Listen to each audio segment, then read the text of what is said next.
Shalom fam, it's your brother Jay in Israel. Welcome to Real Talk Tuesday. Live stream is going up on a Tuesday. Hey, what it do? What's good family? Pull up in the chat. Let me know that you are here.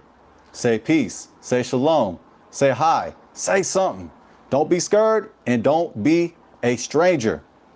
Before we get started with tonight's spicy episode, let me go ahead and make sure everything is all right on my end because we are live.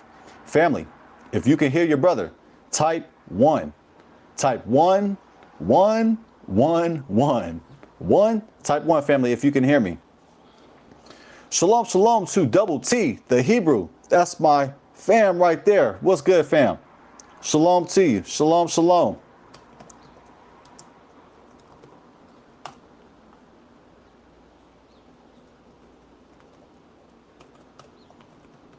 Shalom, Double T. All right, family. Before we get started with tonight's episode, let me go ahead and run through these quick announcements. They are worth it. Trust me. I sound like a greasy car salesman. Trust me. No, but for real. Trust me, family. They're worth it. Shalom, shalom to Israel Porter. That's my brother right there. What's good, King?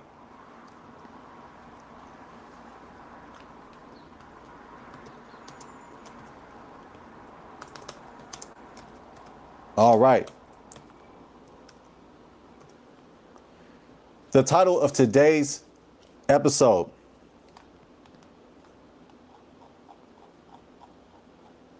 Should Hebrew Israelites cancel GRLA Hebrew? A Torah perspective open panel discussion. That's right, family. Momentarily, I will open up the panel. First, I'd like to read some announcements that are worth it, trust me. And also, I'd like to share some Torah perspectives. So, with that said, let's go ahead and let me pull up these super cool, awesome announcements. Let me share my screen.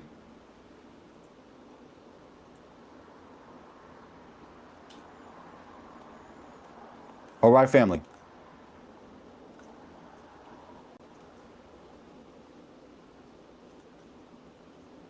When you click on any of my videos, go below the video into the description. And when you're there, download these free goodies. Oh, before I do that, let me go ahead and show the shameless plug. Shameless plug. You know how I get down. How to deal with embarrassment like a boss. Family, I give you the game on how to deal with embarrassing moments. Free goodies. Go ahead and get those free goodies. The Lord's Prayer, Yahusha's Prayer, Yahusha's Prayer in Hebrew and in English. I give you a video tutorial in free PDF download. Download it right on your phone. That way you can say Yahusha's Prayer when you wake up in the morning. That's what I do, family. 30 words in Paleo Hebrew, Biblical Hebrew, and English. I'll show you how to write 30 Hebrew words in Biblical Hebrew, Paleo Hebrew, that's right, and English. Video tutorial in free PDF.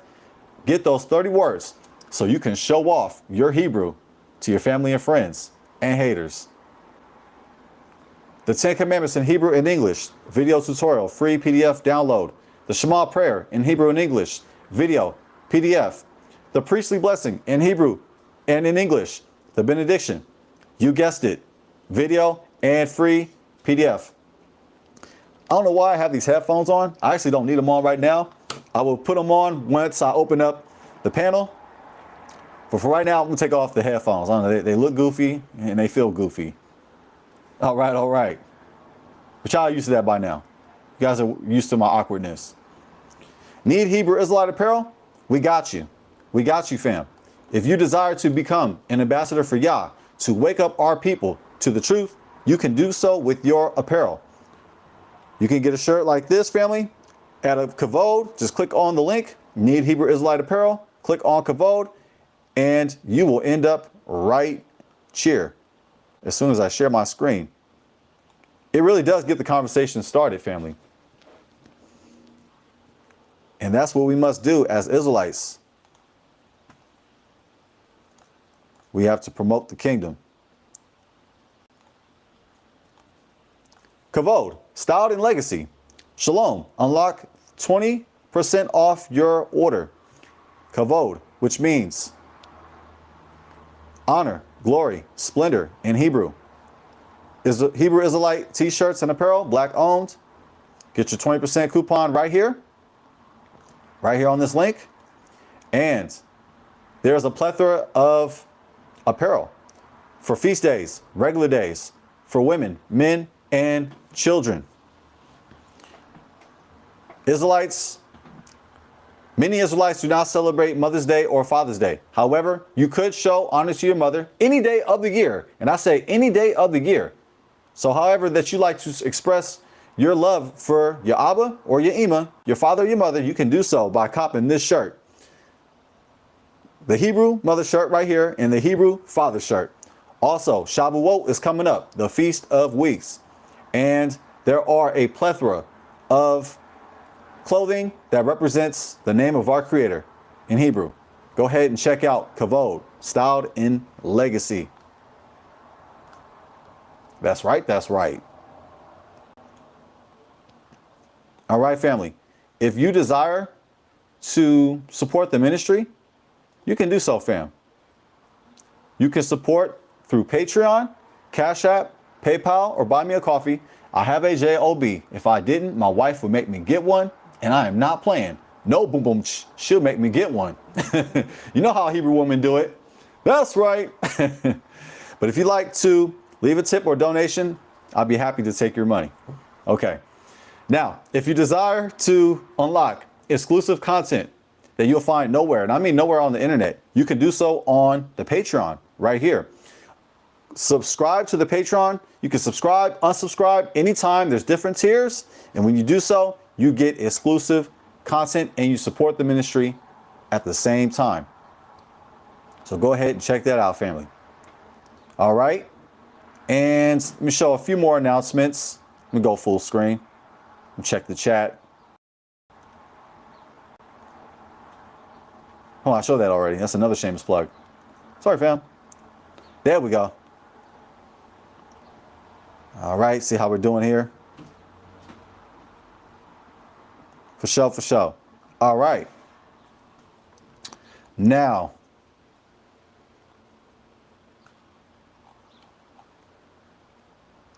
let me go back. Let's see if I have a screen shared. Yeah, I do. Okay, excellent, excellent. All right, family. The name of tonight's show, Real Talk Tuesday. We discuss topics that we can't on the Shabbat.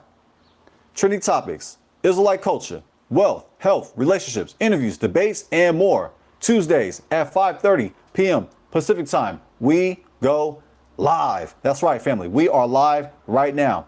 The mistakes are on the house. They are free of charge. Your brother's looking out. I'm not going to delete them either.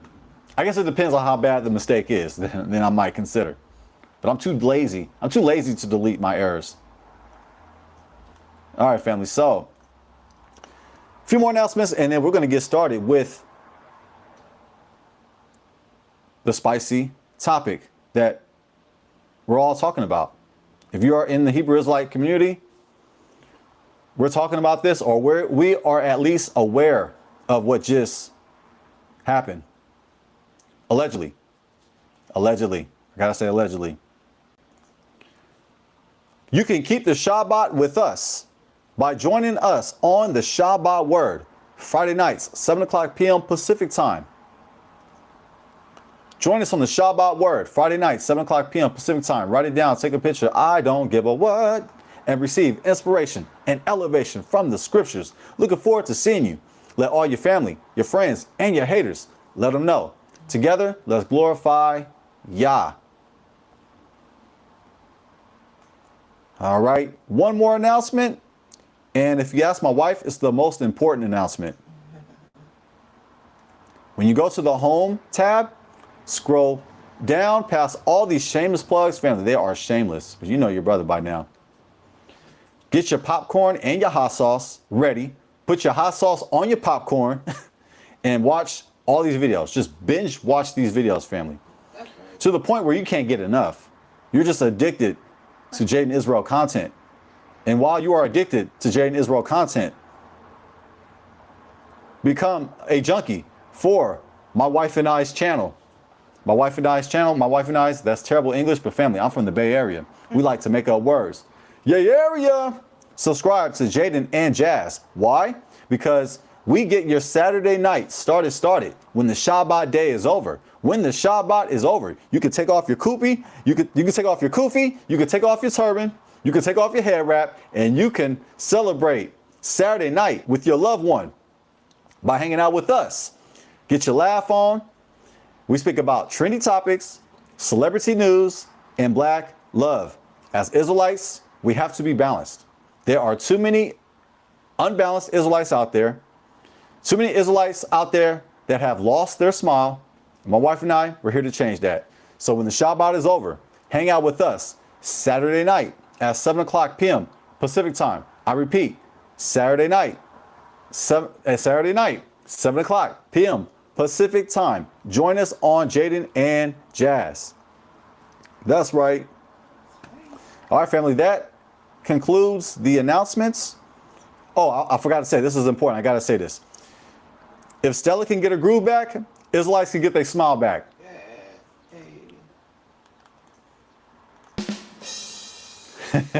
I hit him with the boom. I have the sound effects on my on the stream. Shalom, shalom to brother Tim. What's good? What's good, King? That's my brother right there. Shalom, shalom. All right. It's good to see our family in the chat. And feel free to interact. Don't be shy. Be opinionated. Express yourself. Let me go ahead and hide my screen. That concludes the announcements.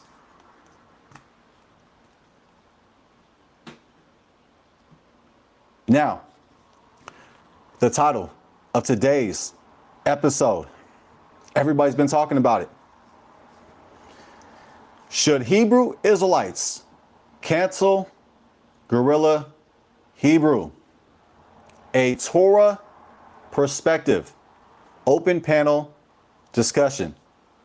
Family, I would like for you to vote in the chat.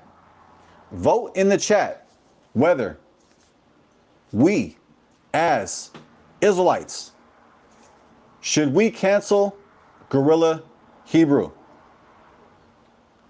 You can say yes, you can say no, and also, I like to hear your reason why. Feel free to express why we should cancel GRLA Hebrew or we shouldn't cancel GRLA Hebrew. That is the question. To cancel or to not to cancel? That is the question. Okay, family, you can tell I'm a little bit of a smart ass, but I think that's okay. I think we can have a sense of humor. There's nothing wrong. It's not against Torah. And no way am I throwing shade at GRLA Hebrew. No way am I making light of this. I'm not doing so. I'm just trying to give y'all a little bit of edutainment. Give you some entertainment, but also give you some education at the same time, family. But I'm curious to hear what the family thinks about this topic. So I'd like to hear your vote, yes or no, and why. And while you do that,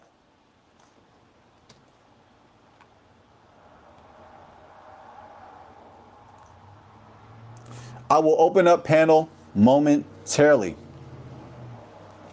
Absolutely, Brother Tim. I'm definitely going to give an overview. I'm not going to cover every single detail that has been released on GRLA Hebrew, but I'll point you in the direction where you can do your thorough investigation. But thank you for that inquiry. Thank you for asking. Brother Tim says, I don't know what exactly happened. Well, a lot has happened. Allegedly. Allegedly, a lot has happened. And I'm going to refer to some videos here shortly. However, as Israelites, this is something that we cannot ignore.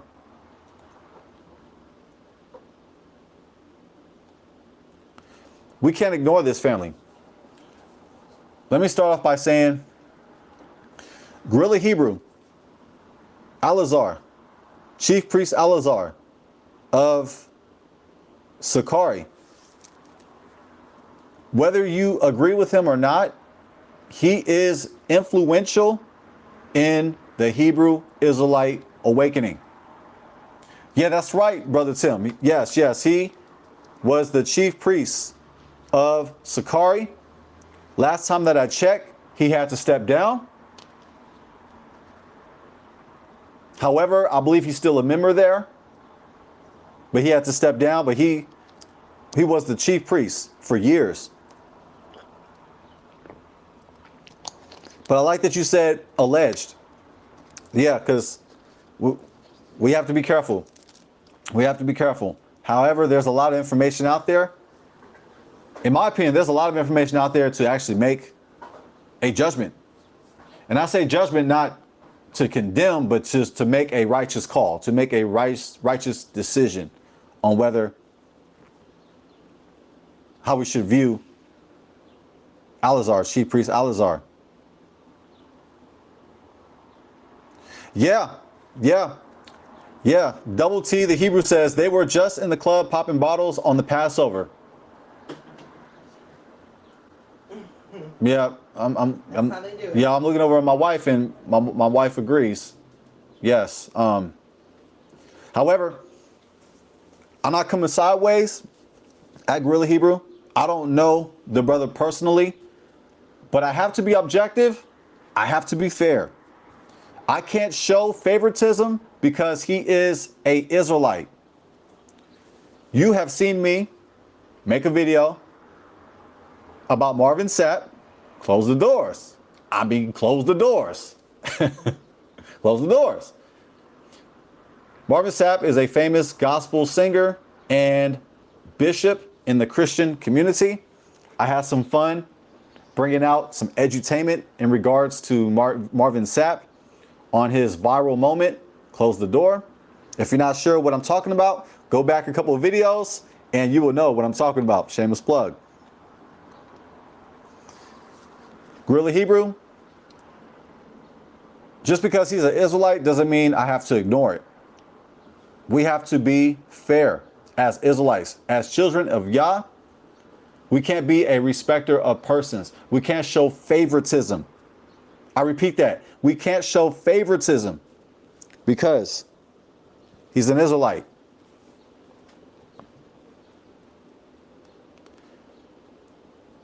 Before I show a few references, I remember the first time I seen GRLA Hebrew. This was when I was curious about the awakening. I was watching different camps. I was watching AOC, ISUBK, IUIC, GOCC. I was checking out the camps. I was curious, but I didn't embrace the awakening. And GRLA Hebrew was one of those people. And he is someone who is active. He's put in a lot of street preaching, a lot of ministry. Him and Sakari, whether if you agree with him or not, he put in a lot of work, family. He has put in a lot of work. And me personally, I do not agree with the views of Sakari. I do not agree with the views of the One West camps. I am not in a camp. I'm all about peace, unity, and love. I don't believe the quote-unquote Caucasian is the quote-unquote devil. I don't hate any group of people. I repeat that. I don't hate any group of people. I'm all about peace, unity, and love. And I dang sure do not hate the African. You're not going to hear me talk about them dirty, stinking Africans. That's what you're not going to hear from me. I'm not going to condemn any African. I'm not going to condemn any Caucasian man. I'm not going to condemn any man or any woman or any child based on the way they look or based on who their parents are or based on who their father is. That's not how I get down. But feel free to disagree with me. It's not the first time. My skin is Teflon. But I have to give some context before I show some of these clips, family. I agree. I agree, Double T. I'm going to go ahead and read that. You said, I love them brothers, but I can't mess with their doctrine, though. Totally agree.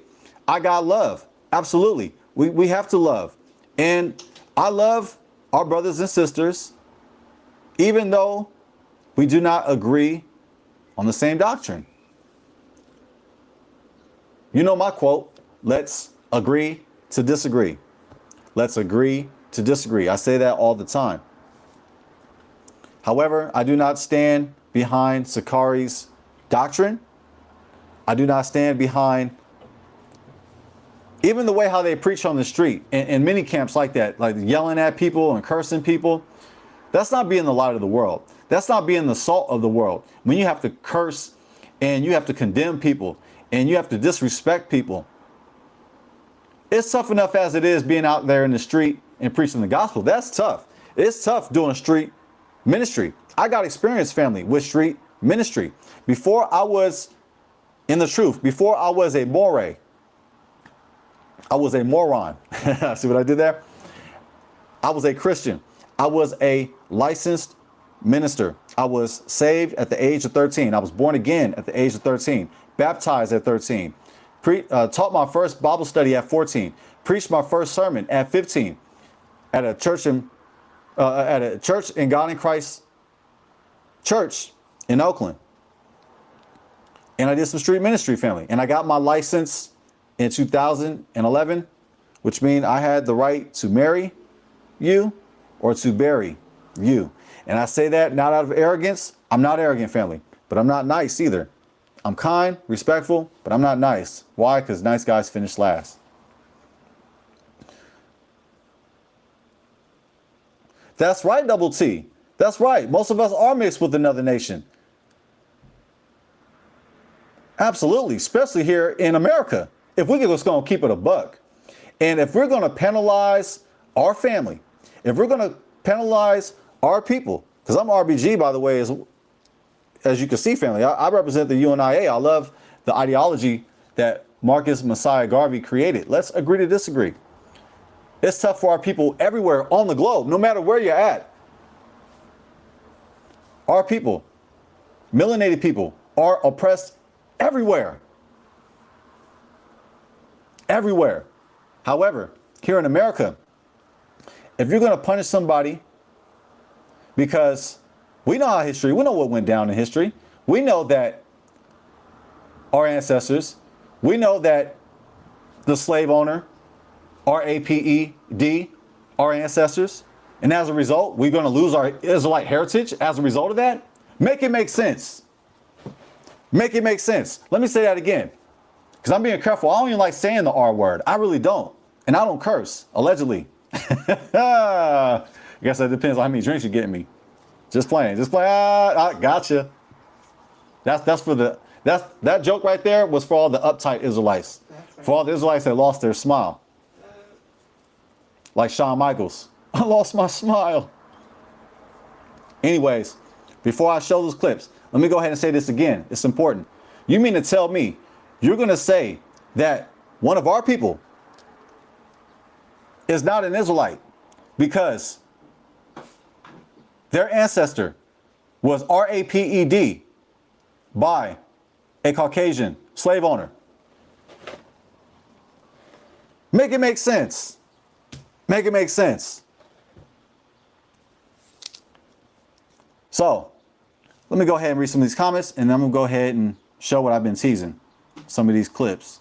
And this is all out of respect. I don't know GRLA Hebrew personally, but as a minister, as a moray, as a teacher, moray means teacher in Hebrew, I got to be fair, I got to be objective, I have to follow Torah, and I encourage that we all follow Torah, and let's use wise judgment. We do that by following the Torah. Let's see what the chat is saying.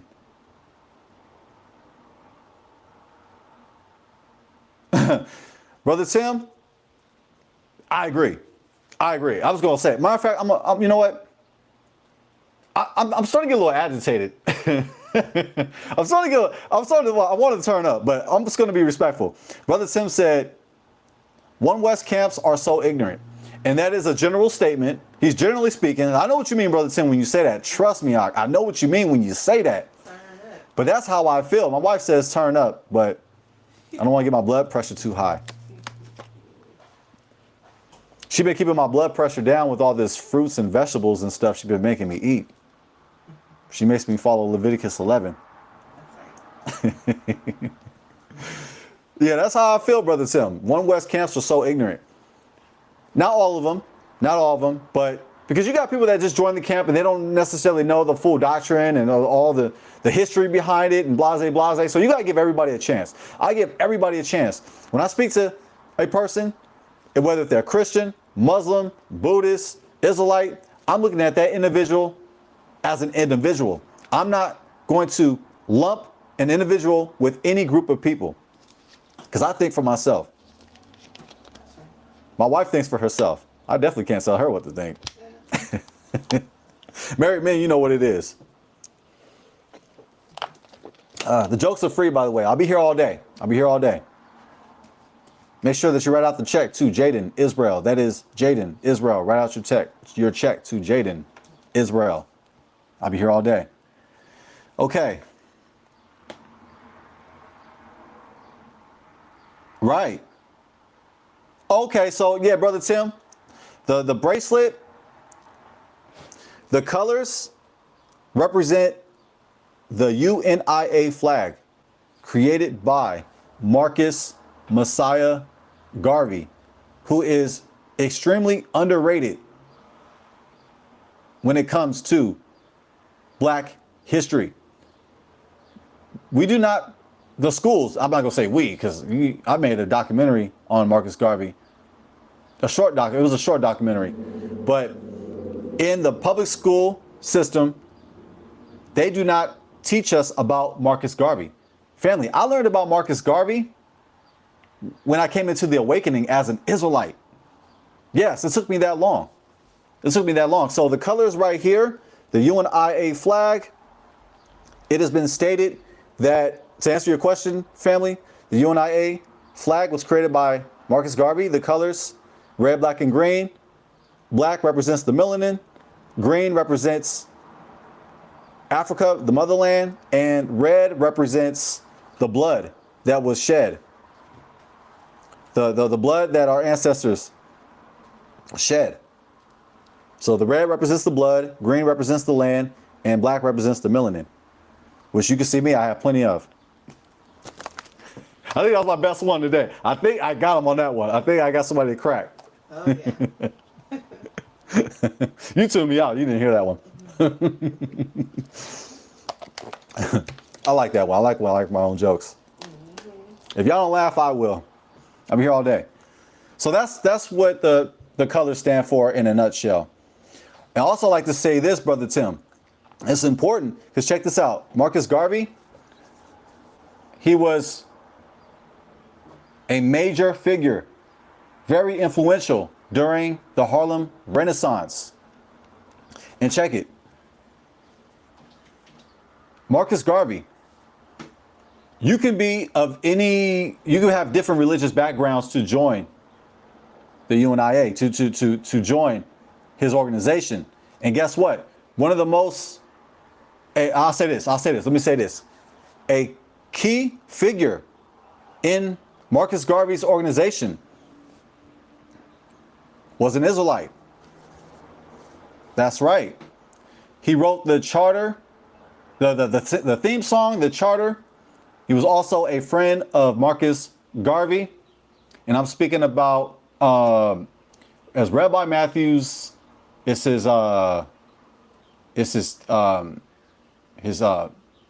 teacher, the one who came before him, his mentor, Rabbi Josiah Ford. That's his name. Rabbi Josiah Ford was a friend of Marcus Garvey. He wrote the charter. He wrote the song. He did the music for the organization. So what I'm saying is Hebrew Israelites were involved with Marcus Garvey. They were a part of his movement. Absolutely, family. So that's just a little bit of history there. Okay, so let's go ahead and let me go ahead and share some of these show a little bit. Shalom, shalom, 12TJC. What's good, King? I don't know when you came in, but today we are speaking about an influential teacher within the Hebrew Israelite community. And I say this out of respect and out of objectivity. However, I can't be a respecter of persons. I can't show favoritism. The title of today's episode: Should Hebrew Israelites cancel GRLA Hebrew? A Torah perspective, open panel discussion.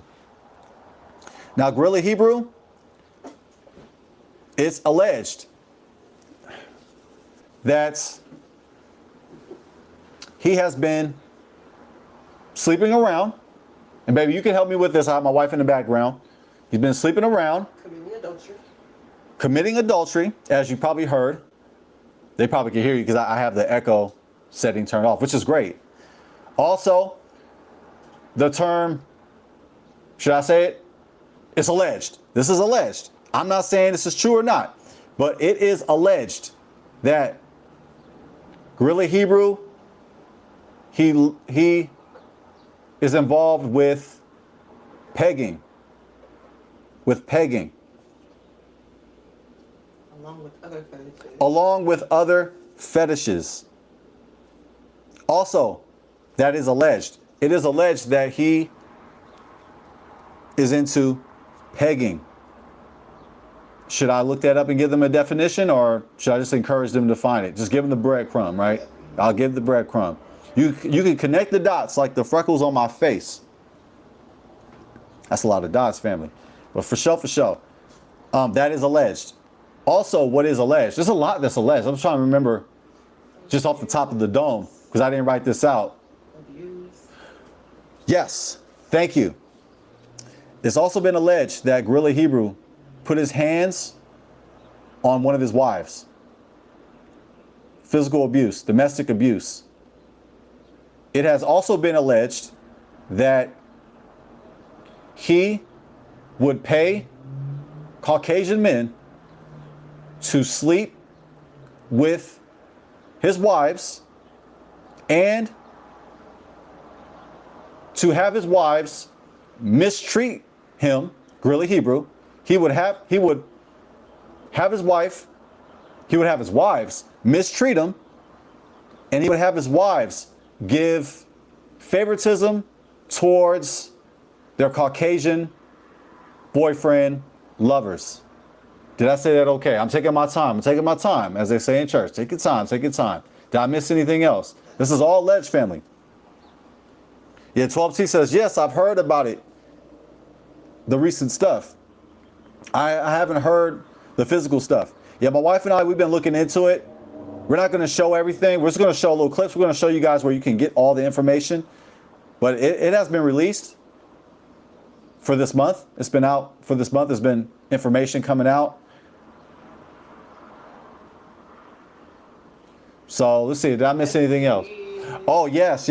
Also alleged that he was passing around STDs. Using the money from Sakari. Thank you. We should have a joint show tonight. Thank you. My wife is more than a helpmate. That's a Boosie translation, helpmate. Don't get me started, fam. If you really want the meaning behind a helpmate, check out my Patreon. I'll break it down for you. I give you the game, family.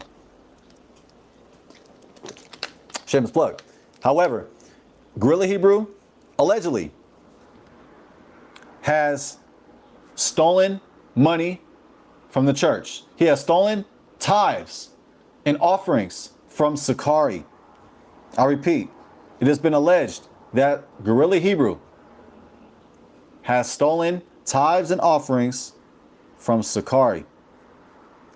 Also, it's alleged that he put his wife out and they were in a homeless shelter. His wife and her kids and their kids. His wife and their kids. It is alleged that GRLA Hebrew put his wife and their kids out of the house and they were in a homeless shelter. And while they were in a homeless shelter, he was on vacation, taking photos of Ketsukoto behind him.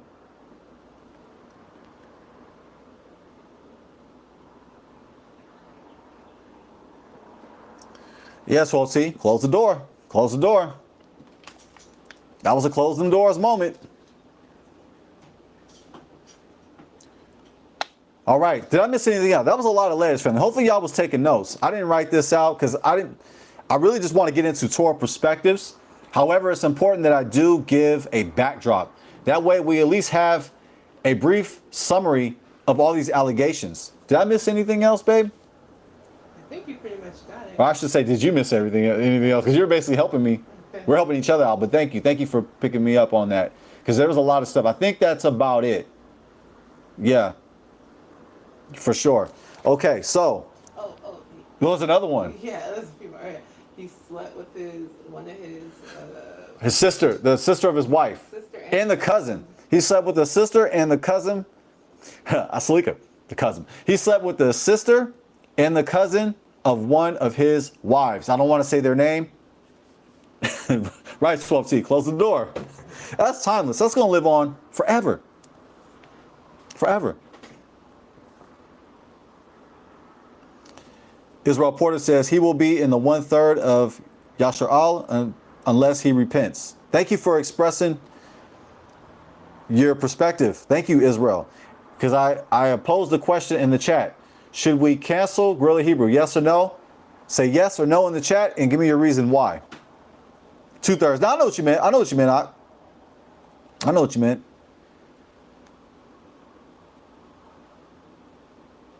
We hear that quote so often, so I definitely know what you meant. We're always using it against each other.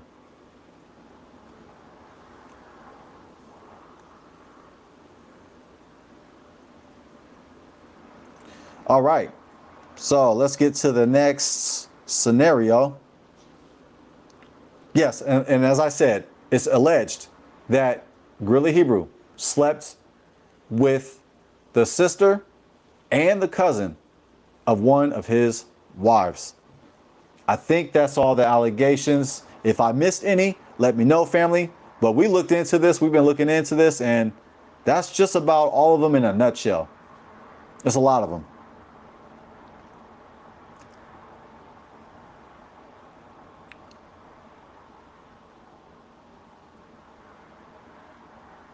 Okay, let me go ahead and share my screen. Shalom, shalom to Hands to the Plow. What's good, fam? That's family right there. Shalom to you. Shalom, shalom. Let me know what you think about this topic. I can't be a respecter of persons. You saw me give edutainment on Marvin Sapp, and I'm going to do the same thing with GRLA Hebrew, but out of respect, out of objectivity. I'm not going to disrespect him because I don't know him. Even Marvin Sapp, if you ask me, I didn't disrespect him. I'm not going to show respecter of persons. I'm not going to show favoritism. Israelite or non-Israelite, awakening or asleep. I'm not going to show favoritism. So yeah, let me go ahead and share my screen and let me show you a clip of what I'm talking about. By the way, while you're here, family, like the video. Like, share, subscribe, comment, all the good stuff. Help me, please. Help me, please. We appreciate it.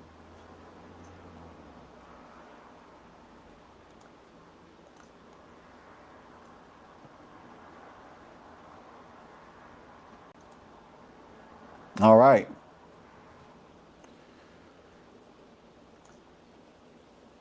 So I typed in GRLA Hebrew. And he's been responding back.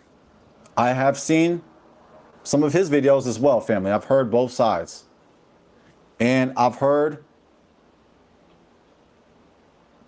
the opposition as well, the opposite side. This video right here, Masala, the wife of GRLA Hebrew, speaks. I'm going to show a clip here momentarily. This video was released by Shard Ardiala. Sorry if I'm mispronouncing your name, but I'm going to show a clip. This is transformative. This is free, fair use. This is fair use, fair use. But feel free to watch this whole video, family, right here that I'm highlighting. Watch the entire video from start to beginning, and you would know what I'm talking about. You will know that what the allegations that my wife and I that we're bringing out. Just watch this video. This is Masala, the wife of GRLA Hebrew, speaks. Also, GRLA Hebrew and ISUBK, they've been going back and forth. Tazaryak and Chaktazah, they've been going back and forth with GRLA Hebrew. And, you know, for years they were cool. They was cool for years, but this situation here, all these allegations, is what split their friendship.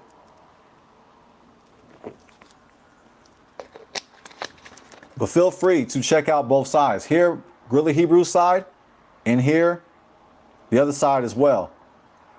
Here's another video from ISUBK, Cross the Line Radio, which I've seen. You see that title, family? Should I read this title? This is a messy title. I'll read part of it and then you can finish the rest. Breaking. GRLA Hebrew steps down after getting. You fill in the rest. Pause. That's a pause right there. that's a definite pause. Pause. There's more videos by Shard Ardiyala speaking out on GRLA Hebrew. And you just go to his channel. He's got a lot of content. This video right here. This video right here, which we referenced earlier. Let's go to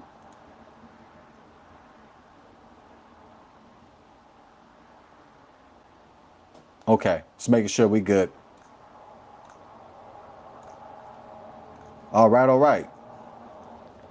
Videos. Live.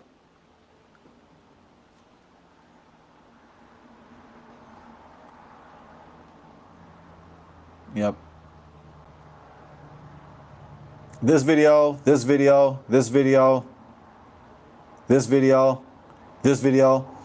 I'll go ahead and read the titles. Ardiyala spins the block on Chief, not so. A vanilla Hebrew, more danging evidence. Beware the leaven of the Pharisees and Sadducees. GRLA Hebrew's wife exposed him for being a trick with camp ties. There you go, family. Right here.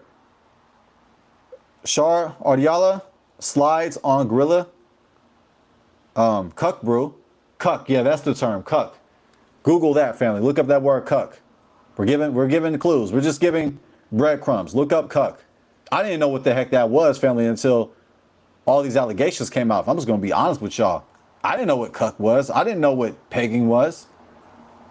Just do your research on that and you'll have more understanding. Okay. Shar Ardiyala slides on GRLA. Cuck brew again. Is this your chief priest? Isaiah 5:13. Our honorable men are famished, elder rebuke. And also this video right here. Masala, the wife of GRLA Hebrew, speaks.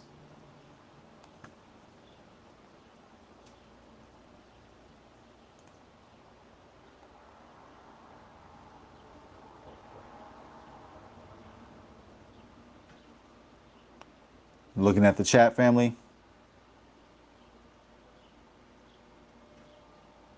That's right, hands to the plow. That's right. I agree. Yeah.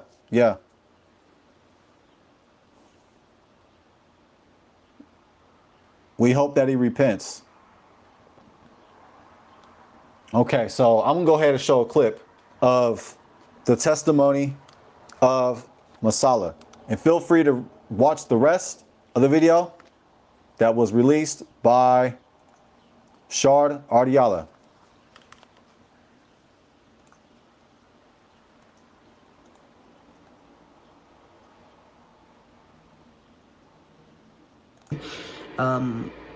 At this point, you've heard of the allegations and the exposing of my husband, GRLA Hebrew. However, you've seen evidence and you've probably heard my friends defending me, whether it's in a clubhouse room or YouTube or whatever, but you haven't heard from me yet. And the reason that things have come out in the way that they have come out primarily. Oh, I'm sorry about that, family. If there's been an echo, let me go ahead and change that. Isolation. Sorry about that, family. Let me go ahead and start from the beginning. Shalom, family. So I'm going to try to make this as brief as possible. This public spectacle has been dragging on for weeks now. Obviously, if you're in the Israelite community or even the Christian community or the Muslim community, at this point you've heard of the allegations and the exposing of my husband, GRLA Hebrew. However, you've seen evidence and you've probably heard my friends defending me, whether it's in a clubhouse room or YouTube or whatever, but you haven't heard from me yet. And the reason that... By the way, family, make sure that you subscribe to Shard Ardiala, who released this information. I'm giving credit where it's due. Go ahead and subscribe. Go ahead and like the video. Go ahead and show support. Even though, as Israelites, we have different doctrines. Yes, my doctrines do not agree with Shar Ardiala. We do not agree on doctrine. However, I got to give credit where it's due. Let's give love, family, where it's due. Let's give flowers when we need to. So we got to give credit to Shard Ardiala, and let's give credit to Masala for having the courage to speak out. Things have come out in the way that they have come out primarily is because of me, and because of that, I have to speak now, and my husband, quite frankly, has really left me no other choice but to defend myself, which I told him that I would do if he lied on me. And I also want to make it very clear, as much as I love you, Israel, I don't need your approval. My husband needs your approval. He needs you to believe him more than he needs or wants the approval of the Most High.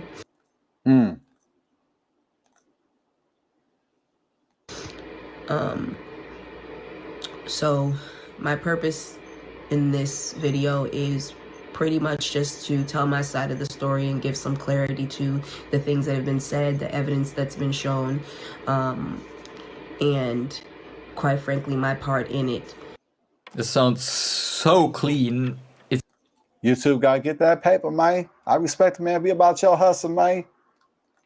I'm from the Bay, family. Sometime it comes out. You can take me out the Bay, but you can't take the Bay out of me. And I didn't want this spectacle. I didn't want this big public thing, and I didn't want this, and I made this very clear to everyone. I agree. I agree with Masala.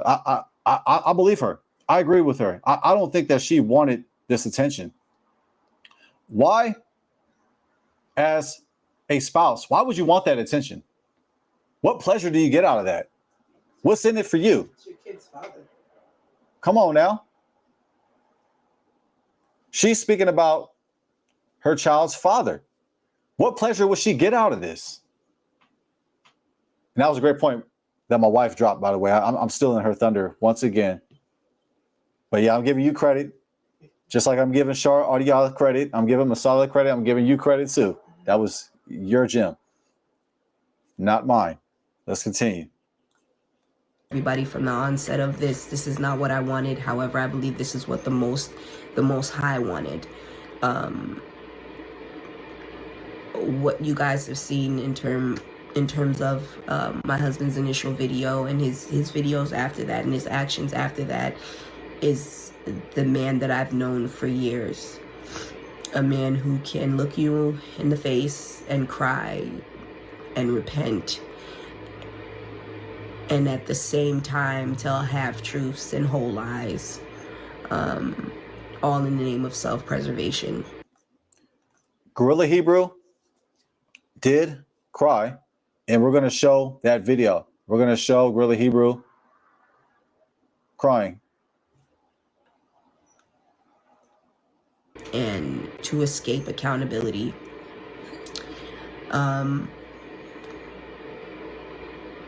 So I guess I can start from the beginning, so to speak. I obviously don't want to go back to freaking Genesis, the very beginning of, you know what I mean? It's not that deep. But I will try to briefly just give you guys a general timeline kind of our relationship and our marriage, leading up into obviously where we are at right now. So met my husband back in, I want to say late 2018, early 2019. I was already in the truth, maybe about a year and a half. I was still in the Christian church, but transitioning my way out. I was kind of more rooted by, relationships and being connected, and just kind of not wanting to abandon the people that have been a part of my life, my whole life. Or at least to me, it felt like my whole life. So I was probably a year and a half into the truth when I met my husband, which was actually online. It was a simple shalom in the inbox. I used to always tell him. Yeah, I agree, 12T. Well, I would say I would like to agree. You said her side, his side, and the truth, and it may be different than what we hear. Yeah, it may be different, but how different? How different? How different is her story from the truth? Yeah, go ahead and look into it, 12T. I'm not sure how much you've looked into the allegations. They are alleged. However, it's extensive. These are some extensive claims, family. Just the allegation by itself is bad enough. I don't want to be alleged with anything, family, like that. Period. I don't want to be alleged or have any type of allegations. I don't even want to be in a situation where somebody is accusing me of doing something. I want to be preemptive. I want to be preventive. And that's what we got to do as Israelites. I hear what you're saying, 12T. I would like to agree, but how different? How different? You had me at Shalom. So that's how it started. And in the beginning, I didn't even know who he was. I came into the truth off videos from HOI and AOC. I didn't know who GRLA Hebrew was. I didn't know, anything like that about him. I didn't know he had a congregation. I only found that out, a little ways into our relationship. And I know in one of his rants, he had talked about how when he took me out of a 1-bedroom apartment and all of that. But when I met my husband, he didn't have a car. He didn't even have a license. And he too was living in an apartment with Naya, who's the first wife, Hassad, and 2 children. I believe it was like a 1-bedroom apartment as well. So now, I found it interesting that Hassad, he left Sakari, and from my recollection, didn't give a reason why he left. I want to say he left, it was about a year ago. Correct me if I'm wrong, family. But it was about a year ago, maybe a little bit over a year. Hassad left Sakari. And Hassad and GRLA Hebrew are close friends. And when he left, I just thought that was strange.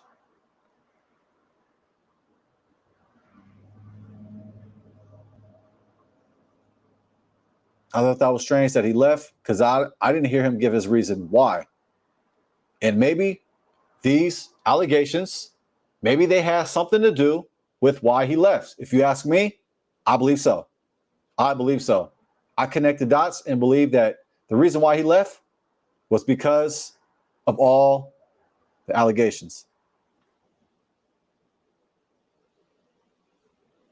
So T says, On this specific topic, I'm not sure, but I did see something recently with payments of a certain amount of money, certain amount of money to a dollar sign to somebody. I've seen the receipts of the Cash App. It's possible that it connects with this situation. Hands to the Plow says, "It's true." Yeah, brother Tim, you may be right. I don't follow Sakari. Like back when I was curious about the truth, back in 2018, I used to watch them a lot, but I stopped watching them years ago. Years ago, I stopped watching them. In the camps in general, I stopped watching the camps years ago. However, you may be right, but he did leave. Whether if he came back, maybe he came back, I don't know. Let me know, family.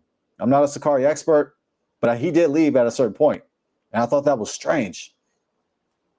And if you ask me, I think that this was the reason.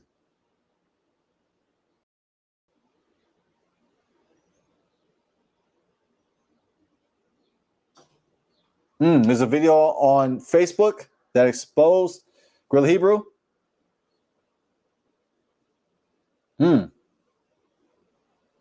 If you want Hands to the Plow, you can put that link to that video in the description. That way, the viewers, they can check it out and make a judgment on their own. I'm not going to get into all the explicit stuff. I just want to give an introduction. So if you want Hands to the Plow, you can go ahead and put that in the description. That way we can check it out. Let's continue. Oh, whatever. So when I met him, he was GRLA Hebrew, but he was not the version of GRLA Hebrew that he is now. So we met, we talked for a while. Obviously, it was long distance. I believe he was in Washington for a time, or he had just moved to Texas at the time. He also had another wife. Her name is Tiffany. I never got a chance to meet the sister, but I heard about her. I believe their marriage was phasing out by the time I came on the scene. So, fast forward, we court for months, probably about 7 or 8 months. Before we even met, and the majority of the time, like, he just spent like just teaching me, you know. I learned a lot from him. I was still new in the truth. I knew some things, but you know, I was still watching, you know, AOC and HOI and you know, other camps. So I didn't have any like solid doctrine, so to speak, at the time. So, you know, he was able to mold me fairly quickly in terms of my understanding, and I welcomed it because I was new in the truth. All right, Hands to the Plow. Yeah. It's just, I'm asking if you want to, but you said it's not super graphic, but maybe it's best not to share. Okay, so that's fine. That's fine. Yeah, you don't have to share it. I mean, there's enough information from the videos that Shar Ardiala has been putting out, as I've showed just recently. But feel free to check it out and make a decision. Very knowledgeable brother, a Haitian man, of course. What luck. I can't seem to stay away from Haitian men. But anyway, so everything just lined up. Over time, I did start to notice in conversations as things got a little bit more heated. Now, understand, in the beginning of this, we were long distance, so we hadn't had sex yet. We weren't married for the first, like, at least 8 or 9 months. Like, we were long distance. We had premarital counseling with the Elder Shalama. I believe it was Elder Shalama. Could have been another elder, but I'm pretty sure he did our premarital counseling before we ever laid down together and everything like that. So, why is Amazon? Get your paper, YouTube. I respect it. Get your paper, man. My friends in the by and by. I started to notice, you know, little comments and things that he would make in the realms of what I now know to be a cuck fetish, but just things about, you know, interracial and white men and things like that. And I Right here, family. This is as graphic as it's going to get from me. But yeah, there you go. Let me go ahead and play that again. For those in the cheap seats, I know about sitting in some cheap seats now. The nosebleeds. Those are sitting in the nosebleeds. Bring it back. I can't even in the realms of little comments and things that he would make in the realms of the what I now know to be a cuck fetish, but just things about interracial and white men and things like that. And I can't even really tell you why. She explained what a cuck fetish is. Like I said, I didn't have no idea what that was, family. I don't know nothing about that. Let me go ahead and play again for those in the cheap seats. And white men I know to be a cuck fetish, but just things that he would make in the realms of the what I now know to be a cuck fetish, but just things about interracial and white men and things like that. And I can't even really tell you why I entertained it at the time, or why I kind of didn't like sound the alarm on it or whatever. I did think that it was odd. So much so that I actually have screenshots from back in 2019 when he first started to kind of, say certain things and bring certain things out, I'm going to go ahead and pause in a little bit. But right here it says, as you can see the message on screen, if you want to see that, family, it's the choice is yours. The choice is yours. It says, scan this code to see this graphic evidence.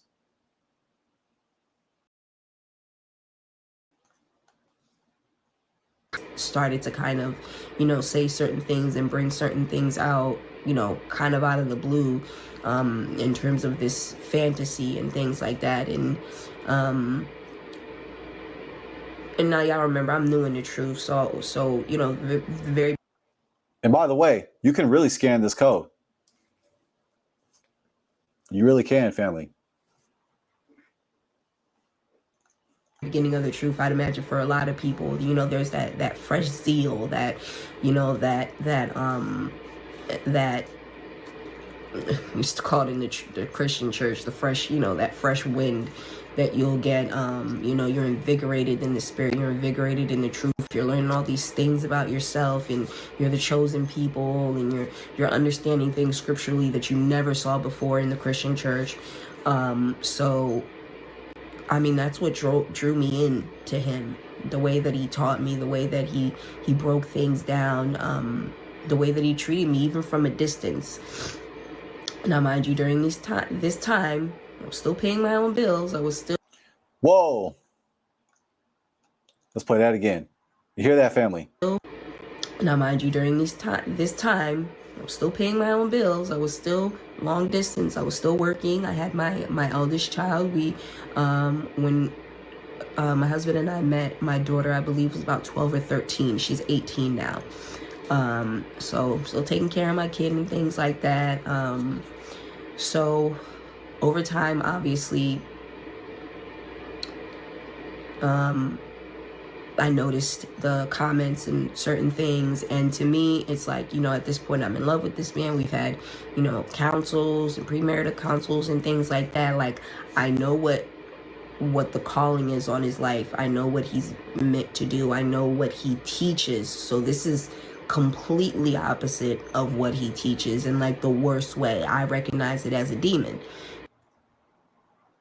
I'll pause it at 10 minutes and then feel free to check out the rest of this video on your own. Something that was on him, obviously trying to get in the way of the work that he had to do for the Most High. So, to me, it wasn't a thing for me to run away from at that point. It was like, okay, I have to, pray for him. I got to, fast and kind of talk him through it and, things like that, whatever. And so as time went on, there was escalations, I would say. Yes, and if you like to find out those escalations, watch the rest of this video released by Shar Ardiala of Masala, the wife of GRLA Hebrew, speaks. Make sure you subscribe and support and like the video. Also, it says this, check this out, family. I got to read this donation. I got to read this comment because this gives us more information. It says, please donate to the GoFundMe to support the sister and her and Alazar's children, which he has not financially supported since February 26. Let me highlight that. Hebrew highlighter. Israelites, get your highlighter ready.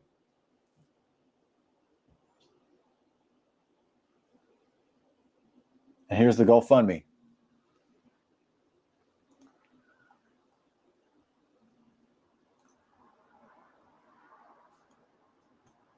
All right, let me go ahead and check the chat.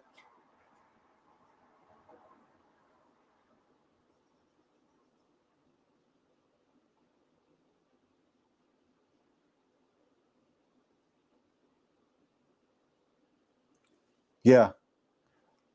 Well said. Well said, Brother Tim. Well said. That's a great question. That's a great question. I'm going to highlight that question. Should a leader have all of this type of stuff going on? How would you consider this as someone who's in the truth with all of this going on? As Israelites, we got to be fair.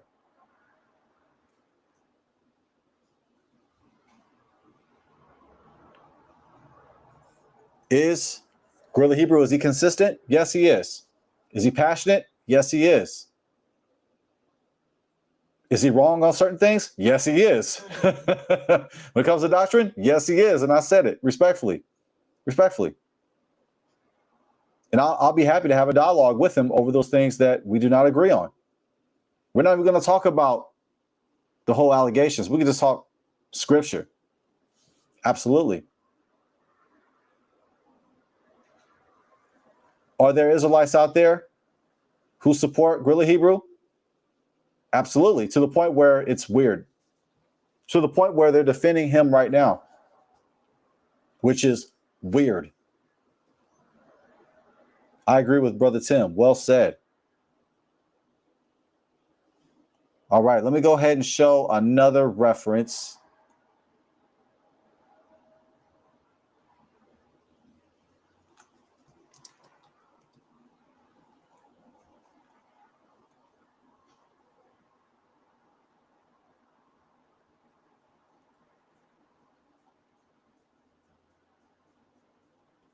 Let me see.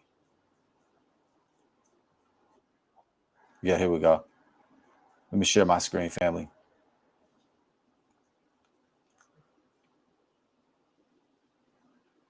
Gone through repentance in total action of turning from this. All of it. And she's acknowledged that. So for her to do this is very hurtful. By the way, this video was released a month ago. You see that right here, family? A month ago. And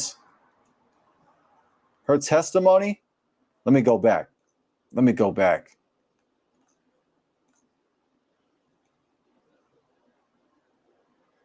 Right here. Notice I said a month ago, and her testimony was released 10 days ago. Notice I said it was released 10 days ago. Maybe the video is older than that. I would think it is older. How much older, though? How much older? I can't be certain. Like I said, I'm being objective. I don't know how old her testimony is, but she did say, you guys are all aware of all the information that has been brought forth. She did say that. My wife is a witness. I'm a witness. And if you guys were listening, y'all a witness too. Y'all are some witnesses too. She did say in the beginning of the video, which is why I wanted to show the video in the beginning, that you are all aware of the information that has been brought forth. I'm paraphrasing.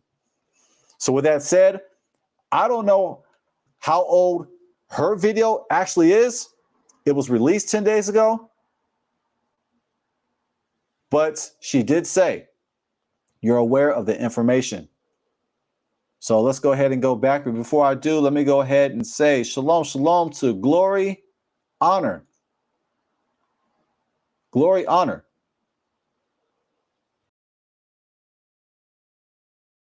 You said it doesn't matter. He'll still collect his 10%. I'm getting the feeling that you're being sarcastic. You're being facetious. I think you have a sense of humor like me. I like to joke. I'm a little bit of a smart aleck. A little bit. I'm a lot bit of a smart ass. Because you said he still collects his 10%. So I'm guessing that you clowning. Okay. So let's go back to the video that I had. This was GRLA Hebrew's side.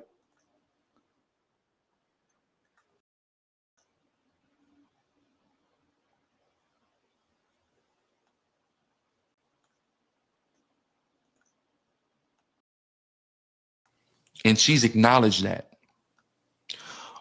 So for her to do this is, you know, is very hurtful. It's very, very hurtful, but it's okay. I can't hold that, you know, a grudge against anybody. So any Israelite. And I just gotta do my best to understand her position and things like that. But I understand I've let myself down. I've let all of y'all down. You know, and I get that, you know, and I'm not making any excuse about that. And I'm ashamed of that. And I know a lot of y'all, there's a lot of niggas that's happy about that. But a lot of y'all, I promise you would fold under this pressure. I promise you couldn't sit where I'm sitting. I promise you couldn't walk a motherfucking block in my shoes. I promise you niggas, you couldn't do it. You couldn't do it since I was a kid, let alone now. But y'all want the spot. So I'm gonna let y'all have it. Let me go ahead and just fast forward a little bit more. Niggas, I wouldn't trade none of you niggas for the world. No telling what I'm gonna be doing. Captain Taza my mouth, I have the range of Sakari. To all my brothers in Here we go. sitting to the spot.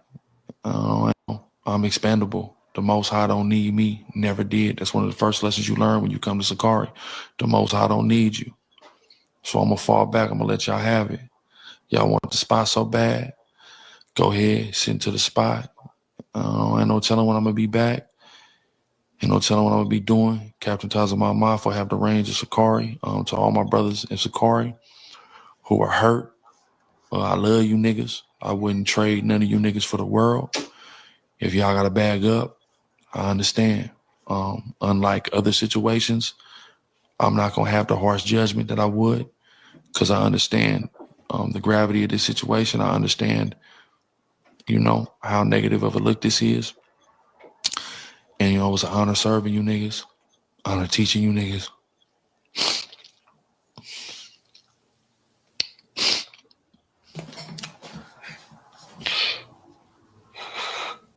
This is the video that has been talked about.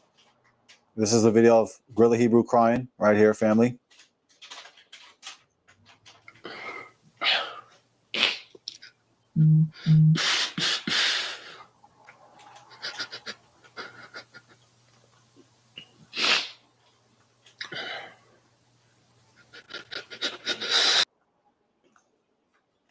Like I said, I'm not coming sideways.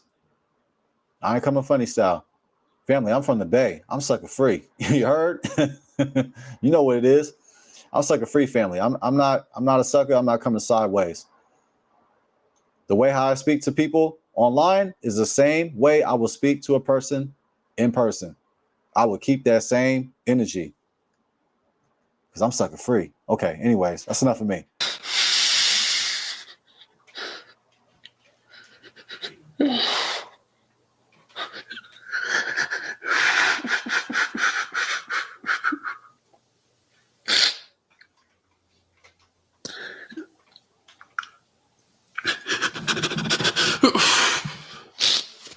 You know, man, this shit is my life, man. And I put you niggas before my kids, nigga.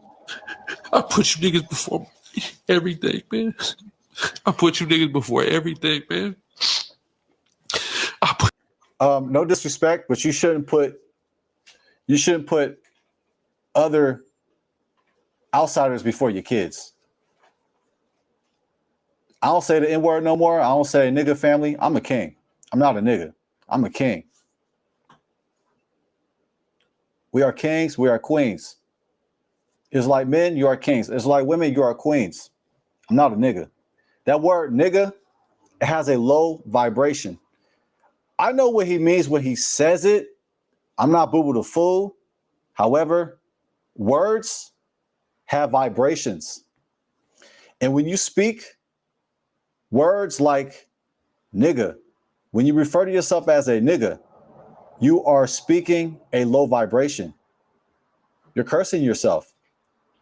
With your words, you speak life, you speak death. With your words, you speak power. With your words, you speak medicine. With your words, you speak restoration. On the flip side, with your words, you can speak death. I know what he means. I'm not gonna play silly. Like, I'm not gonna be Buddha fool and act like I don't know what he's talking about. Is there a time and place to use the word? I mean, you can make the argument, but however, we need to hold ourselves to a high standard. Why? Because the Most High holds us to a high standard. The Most High says, you are chosen. You are chosen by Yah. You are the salt of the world. You are the light of the world. You are not a nigga. You are a king. You are a queen. And if you're going to call yourself a nigga, you might as well call yourself a negus, which is Ethiopian for ruler, emperor, like Haile Selassie.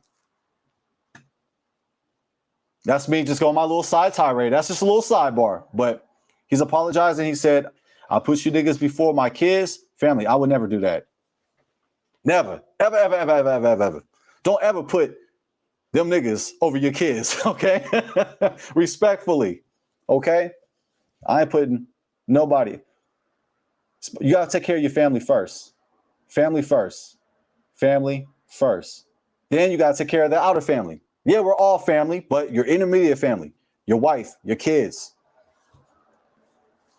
Okay. But he's making the point that he put a lot into the ministry and that he is ashamed of letting down Sakari and those who follow him. And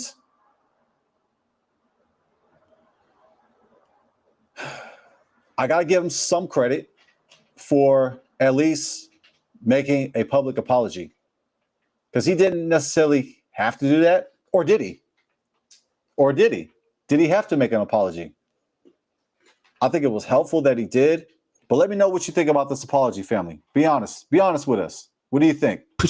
Before my kids, nigga. This shit is my life, man. And I put you niggas before my kids, nigga. I put you niggas before everything, man. I put you niggas before everything, man. I put you niggas before everything, bro. Before everything, my nigga.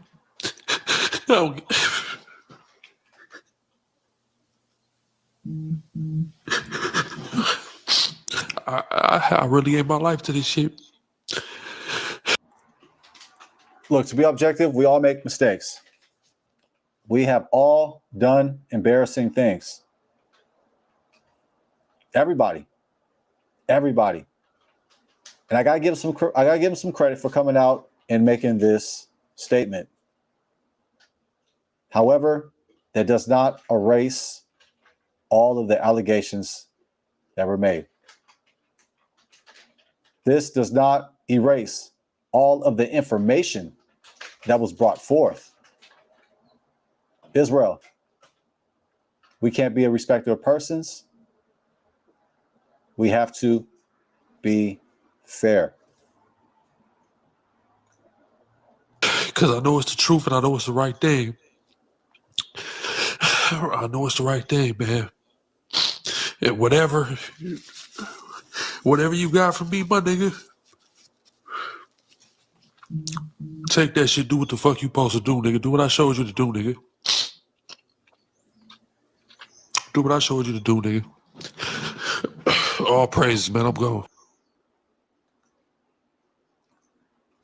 All right, family. So let me know what you think about that apology. Do you think he was being sincere? Do you think he was not being sincere? Let me know what you think.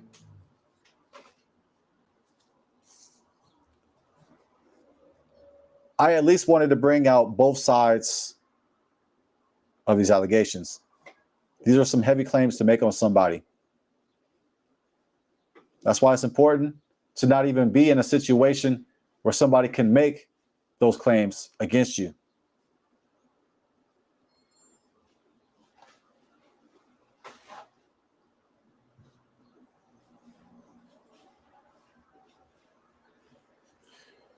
All right. 12TJC says, I just like last week when we had the outro, or before the outro, Jaden. I was talking about crying for our people getting harassed, abused, incarcerated, eliminated. I said, I cry for that. Yes, I do.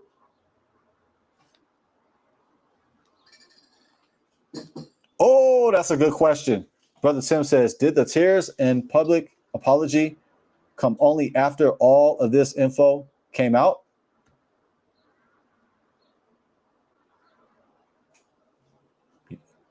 If you ask me, yes. Yes. Yeah.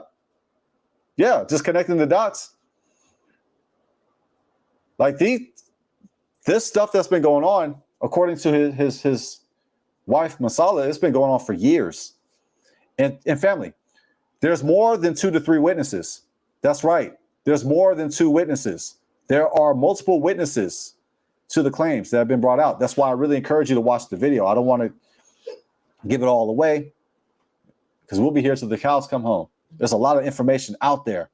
But I'll say, Brother Tim, there are at least 2 to 3 witnesses that say that GRLA Hebrew is involved with some things that no Israelite should be involved with. I'm not saying that men can cry. I'm not saying that men can't cry. Yahusha cried when Lazarus died. Men can cry during repentance. Crying doesn't make you a sucker. It depends on what you're crying over. I take that back. Depending on what you're crying over. If you're watching a movie and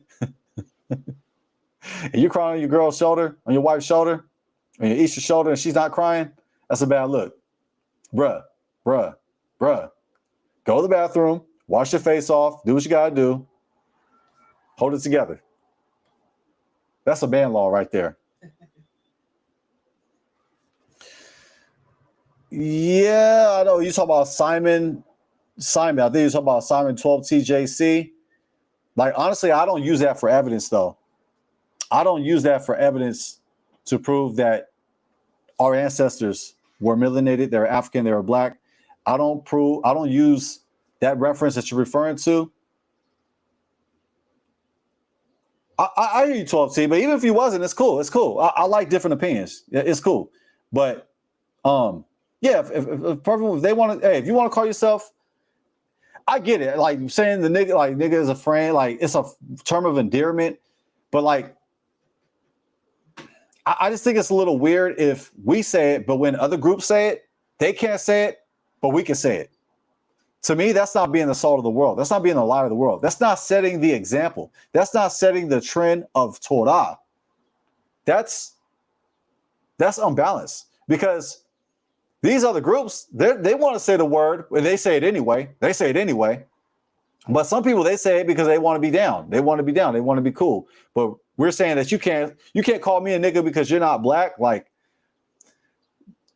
to me, it's just unbalanced. Let's just be fair. Let's be balanced. Let's be consistent. Let's not be, picky and choosy. So to me, I just say, what the hell with the word? There's other words to use. But hey, if you want to continue to use the word, the choice is yours. Context is key. Location is key. It's how you say it, when you say it, how you say it, who you're saying it to. All those things are important. But I choose to say, what the hell of it? The hell with it.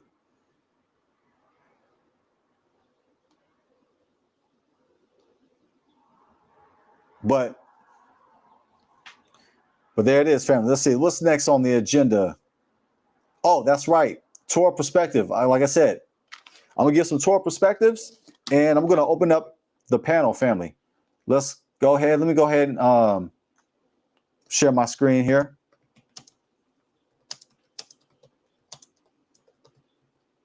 Because we got to get into the Torah, like I said in the title.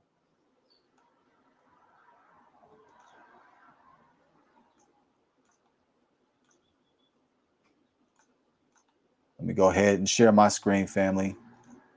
Let's go to Blue Letter Bible.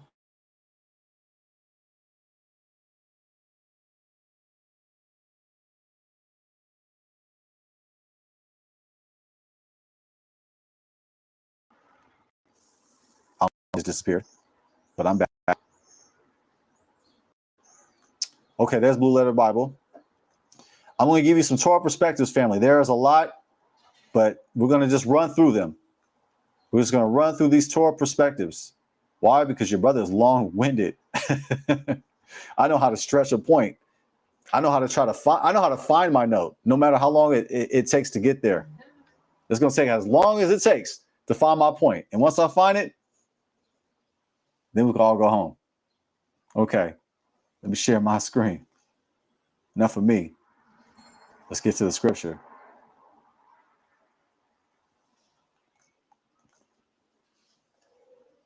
We got to go to the 10 words, quote unquote, the 10 commandments. Exodus 20:16. Hallelujah. Thou shalt not bear false witness against thy neighbor.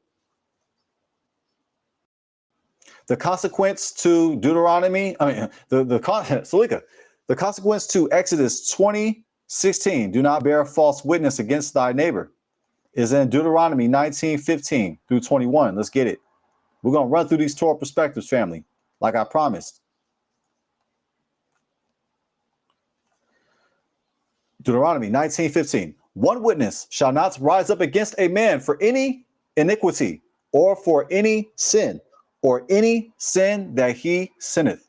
At the mouth of 2 witnesses or at the mouth of 3 witnesses shall the matter be established. If a false witness rise up against any man to testify against him that which is wrong, then both the men between whom the controversy is shall stand before Yahweh, before the priests and the judges, which shall be in those days. And the judges shall make diligent inquisition, family. And behold, if the witness be a false witness and hath testified falsely against his brother, then shall ye do unto him as he had thought to have done unto his brother. So shalt thou put the evil away from among you. All those which remain shall hear and fear, and shall henceforth commit no more any such evil among you. And thine eye shall not pity, but life shall go for life, eye for eye, tooth for tooth, hand for hand, foot for foot. If proven false, the false witness receives the punishment they intended for the other. In regards to this accusation, even though we're not under the standing Levitical priesthood, even though we're not under a tabernacle or a temple, we can still apply Torah principles today. And in regards to witnesses, there are more than 2 to 3 witnesses.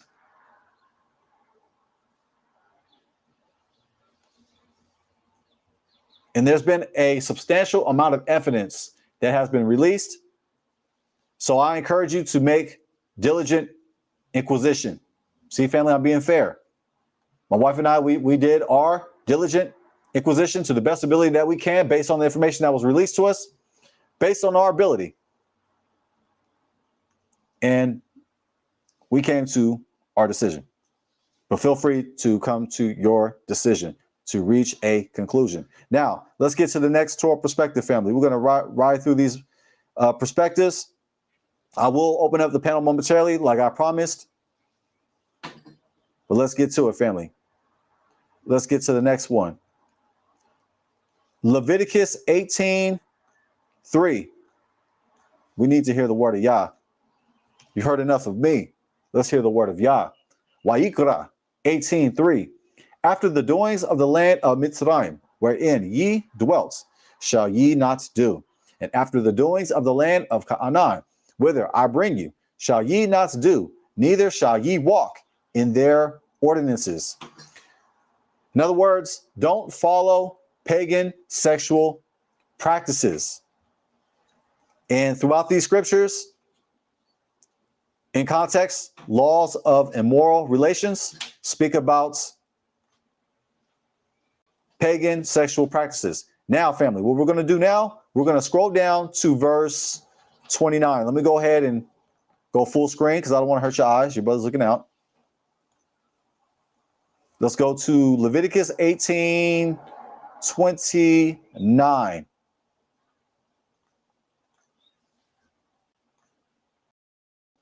Let's get it.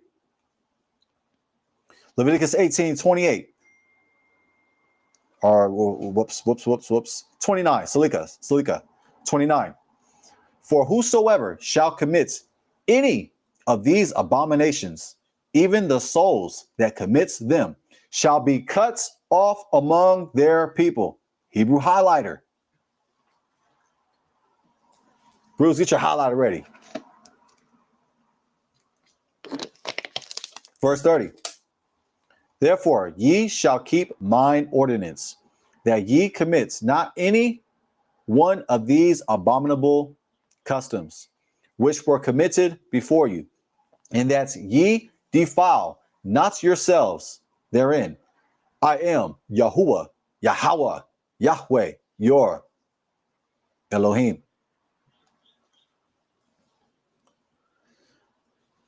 Leviticus 18:29 and 30. Abominable acts bring cut off judgment. Consequence. The soul committing them shall be cut off from among the people. Divine judgment. Now, to be fair, what exactly does cut off mean? I'm not exactly sure what it means to be cut off. If I'm going to keep it 100 with y'all, family, we can infer that it means. Exile. Thank you. My wife she's dropping gems for me. Exile shall be cut off from among the people.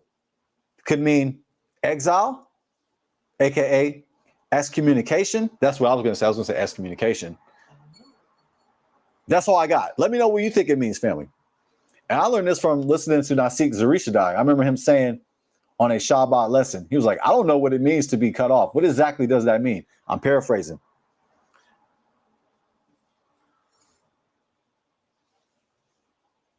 So I don't exactly know explicitly what it means, but we can infer that it means to be exiled or excommunicated. Notice it doesn't give a time frame. I repeat, it does not give a time frame. So if somebody got cut off, can they re-enter back into GRLA? Let me know what you think, family. I just got questions. I'll be here all day. Next verse. Let's go to the consequence of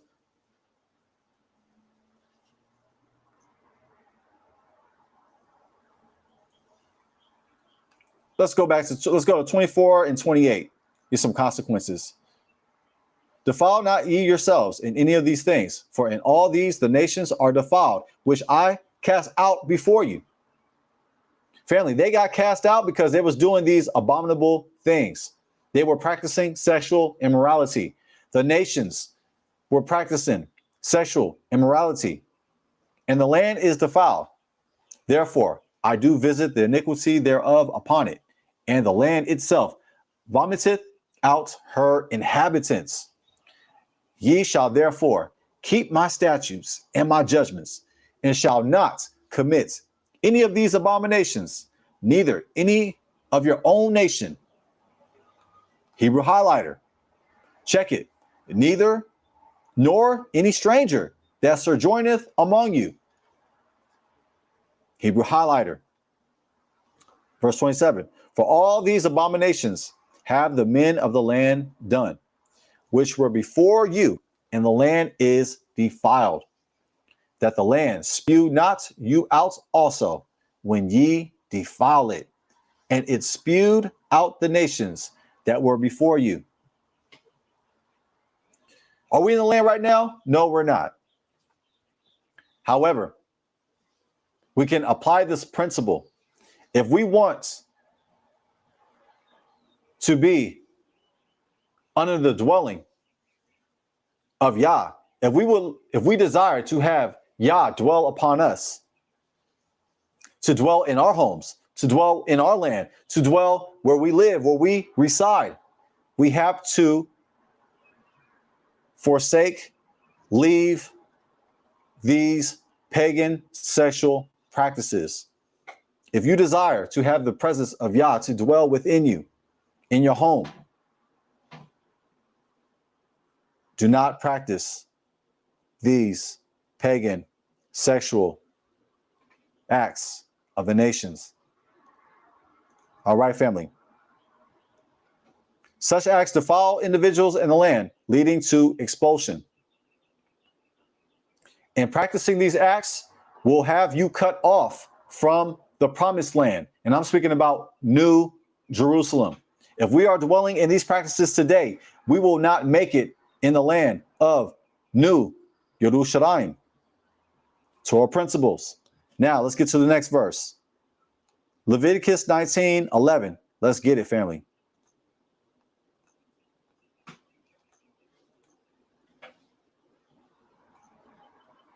The word of Yah says, ye shall not steal, neither deal falsely, neither lie one to another. Question. Is GRLA Hebrew guilty of this verse? What do you think, family? Is Alazar guilty of Leviticus 9:11? Leviticus 19:11. Salakia, Slinky. Is GRLA Hebrew guilty of Leviticus 19:11?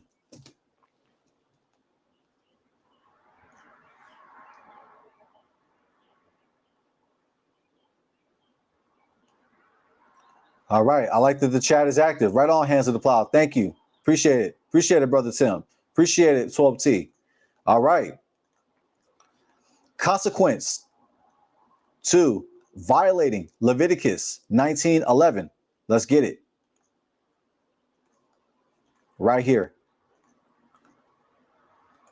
Leviticus 6:1-7. Check this out. If you ignore me through this whole entire video, listen up.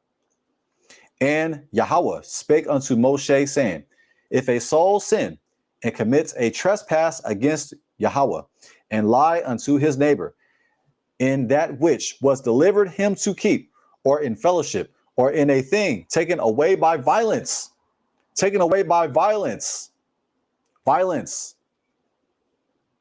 domestic violence, or hath deceived his neighbor, or have found that which was lost, and lieth concerning it, and sweareth falsely, in any of all these that a man doeth, sinneth therein. Then it shall be, because he has sinned and is guilty, that he shall restore that which he took violently away, or the thing which he hath deceitfully gotten.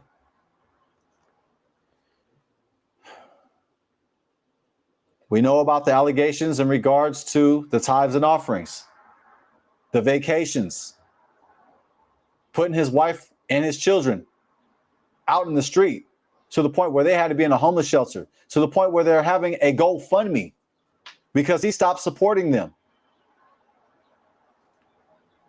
Is he guilty, family? Let me go ahead and read verse 4 from the top. Then it shall be, because he has sinned and is guilty, that he shall restore that which he took violently away, or the thing which he hath deceitfully gotten, or that which was delivered him to keep, or the lost thing which he found, or all that about which he hath sworn falsely. He shall even restore it in the principal, and shall add the fifth part more thereto. The fifth part is 20%.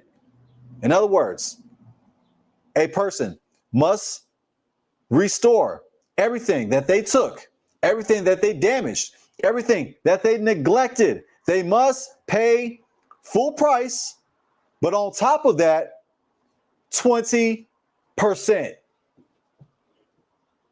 and give it unto him to whom it appertaineth.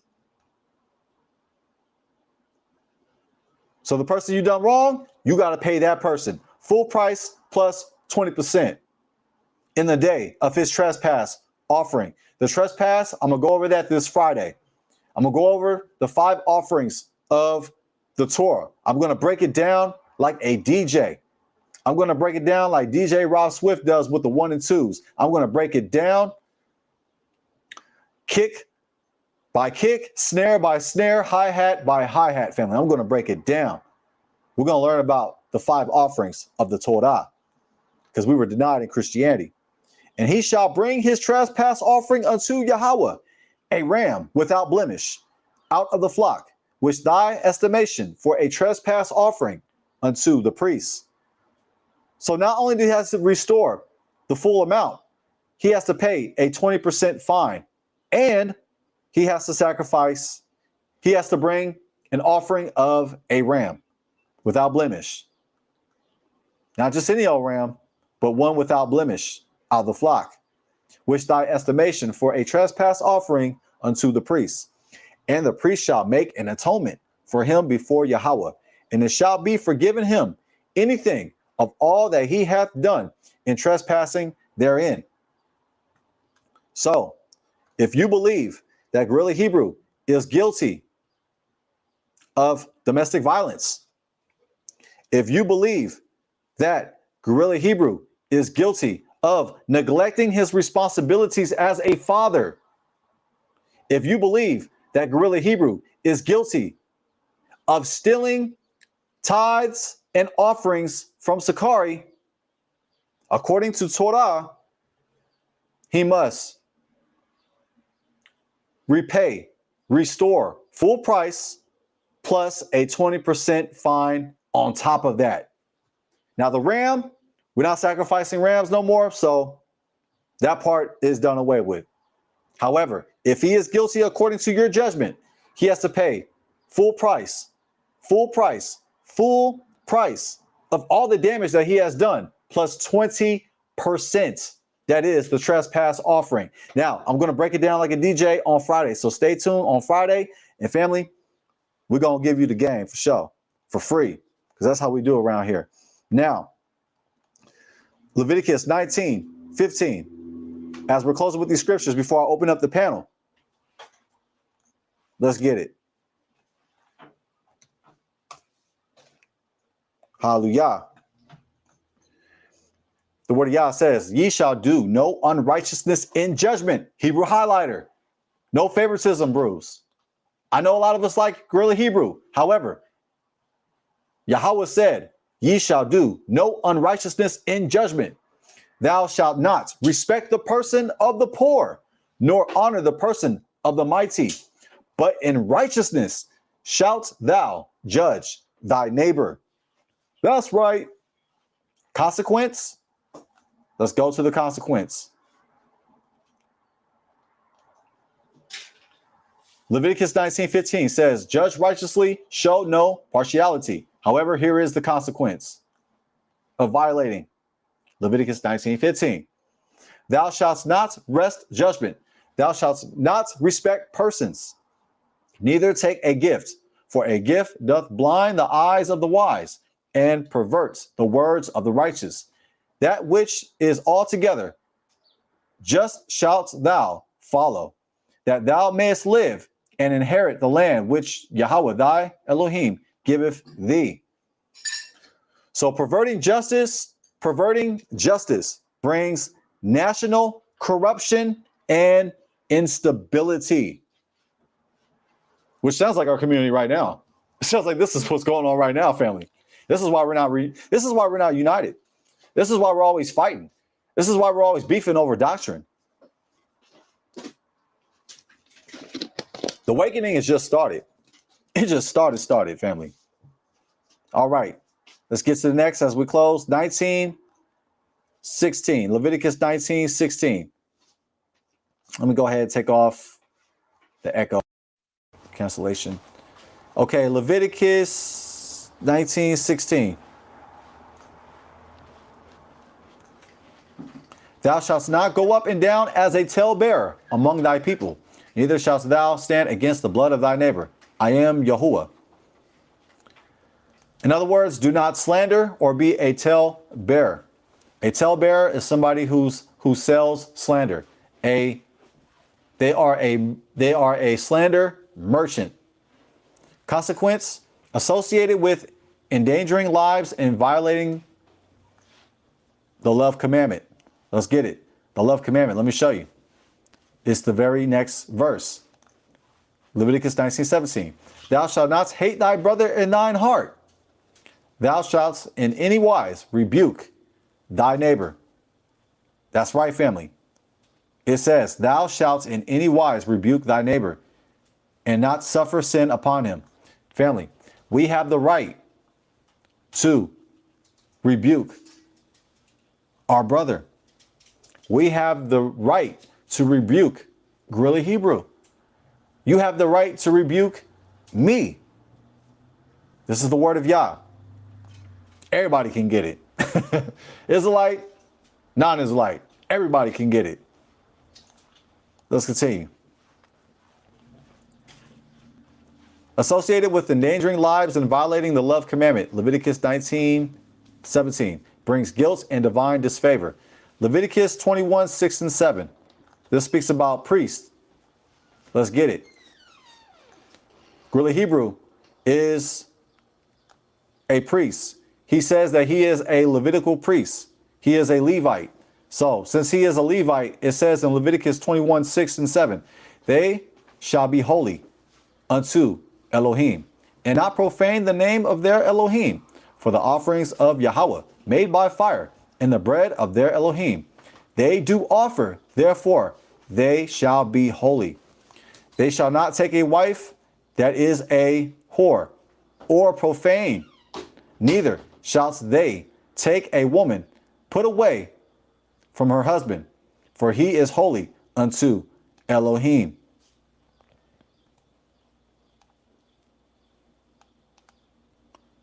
The consequence, let's get it. Leviticus 22:2-3.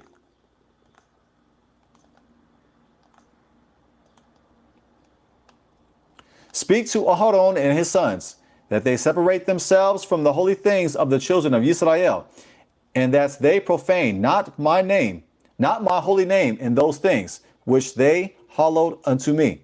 I am Yahweh. Say unto them, whosoever he be of all your seed among your generations, that goeth unto the holy things, which the children of Israel hallow unto Yahweh, having his uncleanness upon him, that soul shall be cut off from my presence. I am Yahuwah.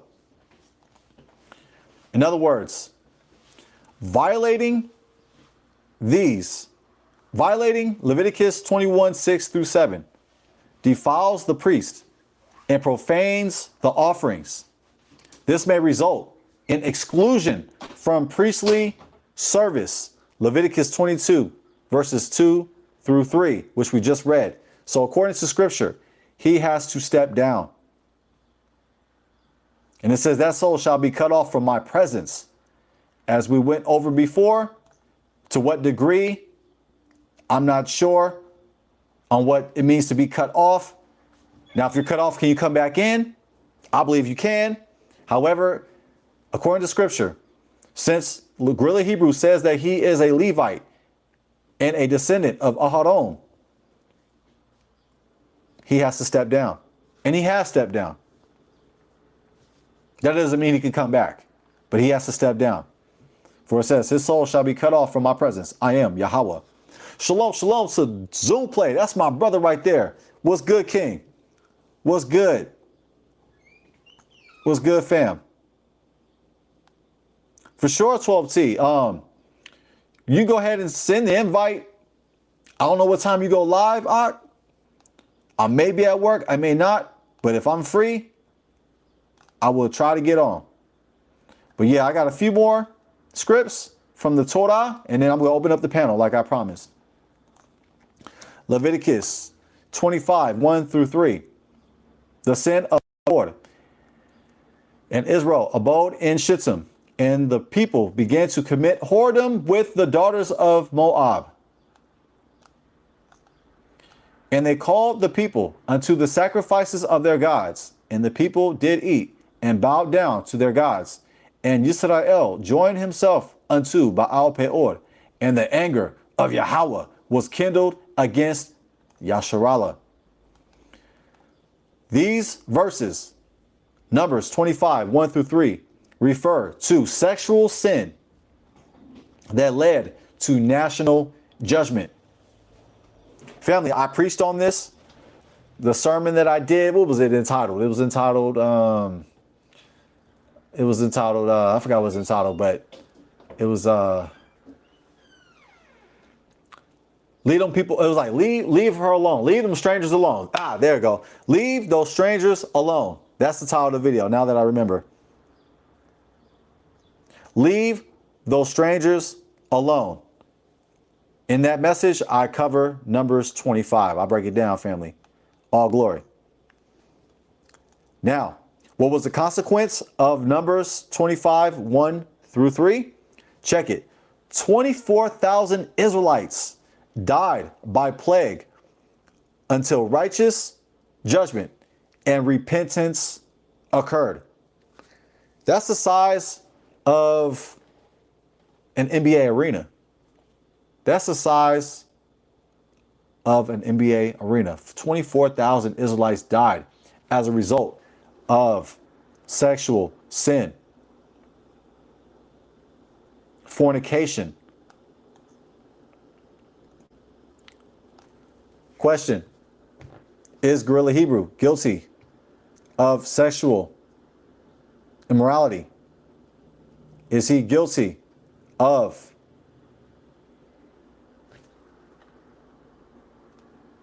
fornication?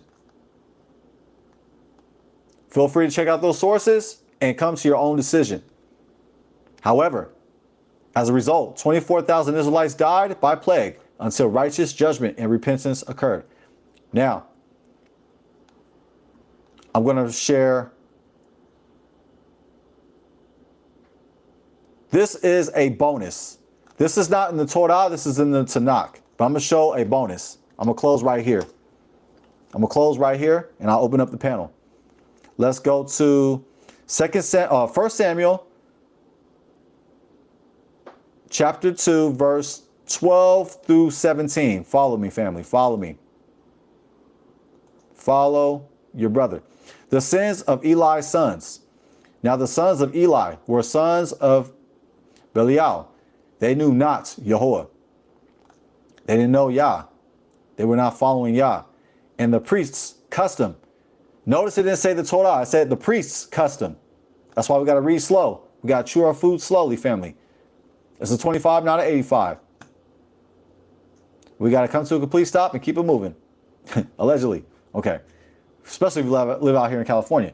And the priest's custom with the people was that when any man offered sacrifice, the priest's servant came while the flesh was in seething, with a flesh hook of 3 teeth in his hand, and he struck it into the pan, or kettle, or cauldron, or pot.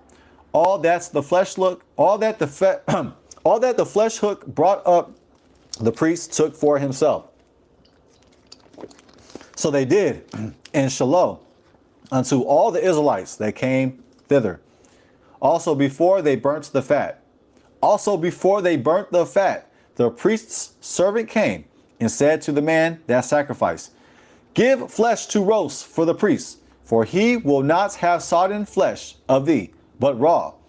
And if any man said unto him, let them not fail to burn the fat presently, and then take as much as thy soul desireth, that he would answer him, nay, but thou shalt give it me now, and if not, I will take it by force. Oh, damn, it's gangster. Oh, snap. Verse 17. Wherefore, the sin of the young men were very great before Yahweh, for men abhorred the offering of Yahweh. Let's get down to verse 22. It says, Samuel before Yahweh as a boy. Let's skip down to 22. Eli rebukes his sons. Now Eli was very old, and heard all that his sons did unto all Israel, and how they lay with the women that assembled at the door of the tabernacle of the congregation.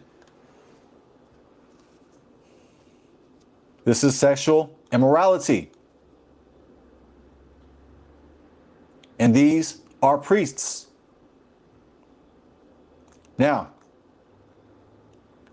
the verses that I just read speak about the priests abusing offerings and committing sexual sin. Here's the consequence. Verses 27 through 36. Here's the consequence. And then came a man of Elohim unto Eli, and said unto him, thus saith Yahweh, did I plainly appear unto the house of thy father when they were in Mitzrayim in Paro's house? And did I choose him out of all the tribes of Israel to be my priest, to offer upon my altar, to burn incense, to wear an ephod before me? And did I give unto the house of thy father all the offerings made by fire of the children of Israel? Wherefore, kick ye at my sacrifice and at mine offering, which I have commanded in my habitation, and honorest thy sons above me, to make yourselves fat with the chiefest of all the offerings of Israel, my people? Wherefore, Yahweh Elohim of Israel saith, I said indeed, that thy house and the house of thy father should walk before me forever. But now, Yahweh saith, be it far from me, for them that honor me I will honor, but they that despise me shall be lightly esteemed. Behold, the days come that I will cut off thine arm and the arm of thy father's house, that there shall not be an old man in thine house. And thou shalt see an enemy in my habitation, and all the wealth which Elohim shall give Israel, and there shall not be an old man in thine house forever. Let's go ahead and skip down to, let's keep going. We're going to go to 36. And the man of thine, whom I shall not cut off from mine altar, shall be to consume thine eyes, and to grieve thine heart, and all the increase of thine house shall die in the flower of their age. And this shall be a sign unto thee, that shall come upon thy two sons, O Hophni and Phinehas. In one day they shall die, both of them. And I will raise me up a faithful priest, that shall do according to that which is in mine heart and in my mind. And I will build him a sure house, and he shall walk before mine, anointed forever. And it shall come to pass that every one that is left in thine house shall come and crouch to him for a piece of silver and a morsel of bread, and shall say, put me, I pray thee, into one of the priest's offices, that I may eat a piece of bread. Let's go ahead and let's go to chapter 3, verses 11 through 14. Right here, family. We're closing right here. And Yahweh said to Shemuel, behold, I will do a thing in Israel, at which both the ears of everyone that heareth it shall tingle. In that day I will perform against Eli all things which I have spoken concerning his house. When I begin, I will also make an end. For I have told him that I will judge his house forever for the iniquity which he knoweth, because his sons made themselves vile, Hebrew highlighter, and he restrained them not. And therefore I have sworn unto the house of Eli that the iniquity of Eli's house shall not be purged with sacrifice nor offering forever. To sum up this portion, the consequence: the priesthood was stripped from Eli's house, and divine judgment followed. In other words, do not play with Yah's offerings. Do not play with the tithes and the offerings that you are receiving from the people. By the way, tithes are done away with. Tithes are done away with. Shout out to my Levi brothers. Shout out to my Levite brothers. However, we do not have a standing temple, and we are under the order of Melchizedek, under our high priest, Yahusha HaMashiach. With that said, we cannot tithe today. You can give donations now, but tithe you cannot. So I'll bring out that portion to ask you, family. Does that principle, does it fit the allegations of GRLA Hebrew? GRLA Hebrew has been accused of stealing funds, stealing tithes and offerings, which is interesting because we can't tithe today. However, they do tithes and offerings. We can't tithe today. I'll be objective and say he's been accused of stealing funds, which is today, that is something that you are offering. You're offering your money to the ministry. You are offering your money to Yah, ultimately to people. I've been Christified, family. They say, oh, yeah, pay your tithes and offerings to God, like God needs our money. However, roll with the point that I'm making. The money is for Yah's ministry. Has GRLA Hebrew, has he abused those tithes and offerings for his own personal gain? And has GRLA Hebrew, has he been accused, and is he guilty of sexual immorality like Eli's sons? Is GRLA Hebrew guilty of stealing and abusing and mistreating the offerings of Yah? And is GRLA Hebrew guilty of sexual immorality like Eli's sons? So with that, I'm going to go ahead and open up the panel. If you'd like to come on the panel, family, I'm going to go ahead and come on. I'm going to go ahead and put it in the chat. Just give me a second. I know I was a little long-winded today, but I really wanted to give context. Oh, let me say join the panel. That way you guys, family, you know. Join the panel here. There we go. Put my headphones on.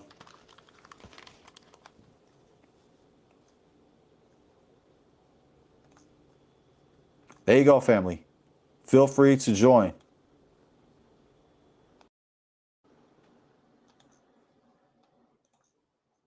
Whether if you agree with me or you disagree with me, I'm curious to hear your perspective. Don't be shy. Don't be scared. Let me know, family.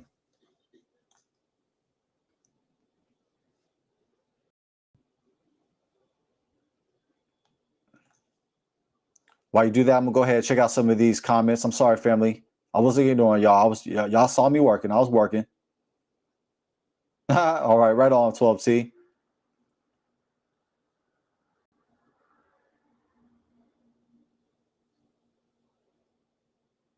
Oh.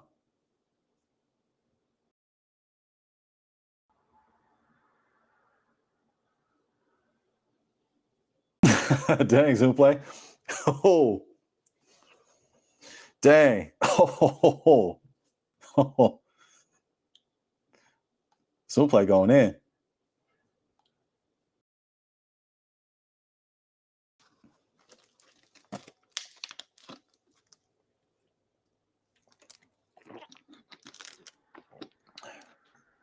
I'm gonna give y'all a little bit more time to see if you guys want to join the panel.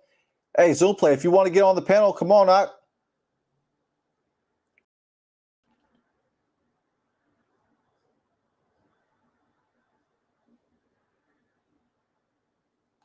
Appreciate that. Thank you, Hands of the Plow. Thank you.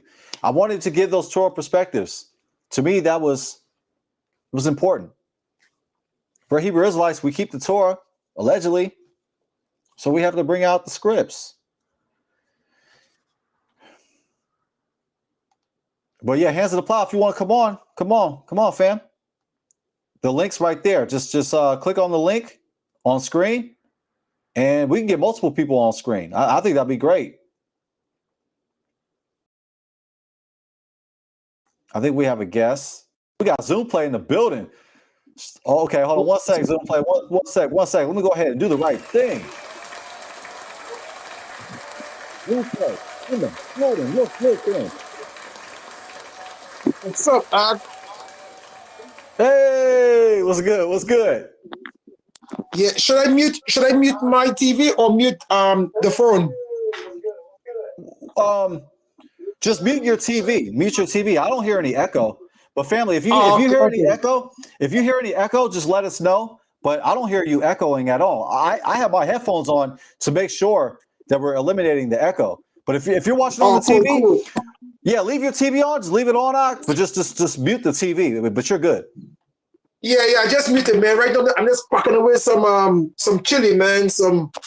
My wifey made some chili, man. So I'm putting away some chili right now.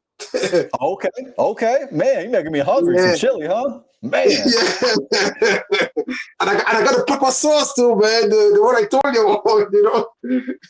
Oh, you gotta put some hot sauce on that, Doc.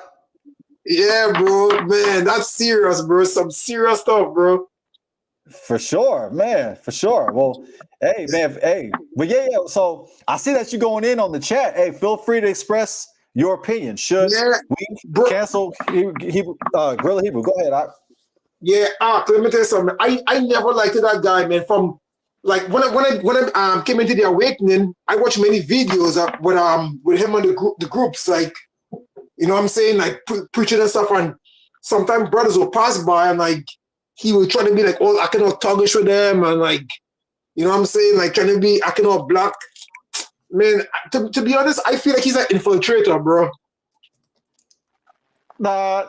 Yeah, go ahead. You feel free to elaborate. He says infiltrator. Feel free to. Yeah, I don't want to judge him because right. I don't know his parents. Maybe his dad is black and his mom is white. You know what I'm saying? So he could be an Israelite. You know what I'm saying? But I think there's something really fishy about that dude, man. And I just saw a video. You should check it out. Also, his ex-girlfriend or wife, spoke about him and said he's not really that good of a man. You know what I'm saying? I can say the video earlier. I think it's the same video. I actually showed a clip of Masala, his wife. Is it Masala? Oh yeah. Well, that's it. Yeah. That's it. Yeah. Yeah, you must have came in a little bit later on, because I showed that earlier. Yeah. I came in late. Yeah, I came on late. Yeah. Now, according to GRLA Hebrew, his dad is Haitian. His mom is white. So he's okay. And so he's an Israelite. Yes. Okay. Good. That's good. Now he said he's had some harsh words in regards to Caucasian people. He says they are the devil. I don't know how you feel about that. You know how I get down. I don't believe that. But hey, if you do, that's all good. We can agree to disagree. To me, that's not the stuff that I preach around here. Look, we know what's up with the Edomites, but I think the brothers should get them a little break, man, because we know at the end of the day what's going to happen to them when it's all said and done, according to Obadiah, the book of Obadiah. You know what I'm saying? So let's just let it be. You know what I'm saying? We know we're going to take them in as slaves in the kingdom. You see what I'm saying? For sure, for sure. But On that note, let me go ahead and welcome on screen 12TJC is in from the building. TJC, baby. What's The good, mom, King? What up, Doc? you're really good. Hey, You're really 12 good. TJC.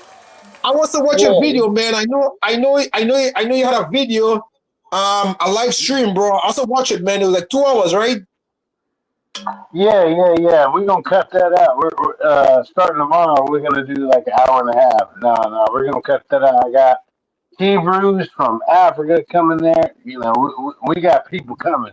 Hopefully, Jaden Yeah, one of these weeks.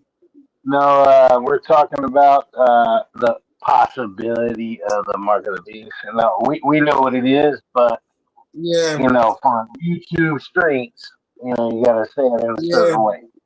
Yeah, I watch some of So your videos, man. I'm telling you, you have some good contents, man. You know what I'm saying? yeah, but you know what? You know what's funny is this is what I told Jaden. You know, like I'm telling the truth. Like I actually work my butt off to study this stuff, and then like I have to deal with AI, and I'm actually making video. And I mean it took me 8 hours to make that video. That latest video. I mean, it takes a lot of time, and nobody, you know, like a lot of people don't care, but it's fine.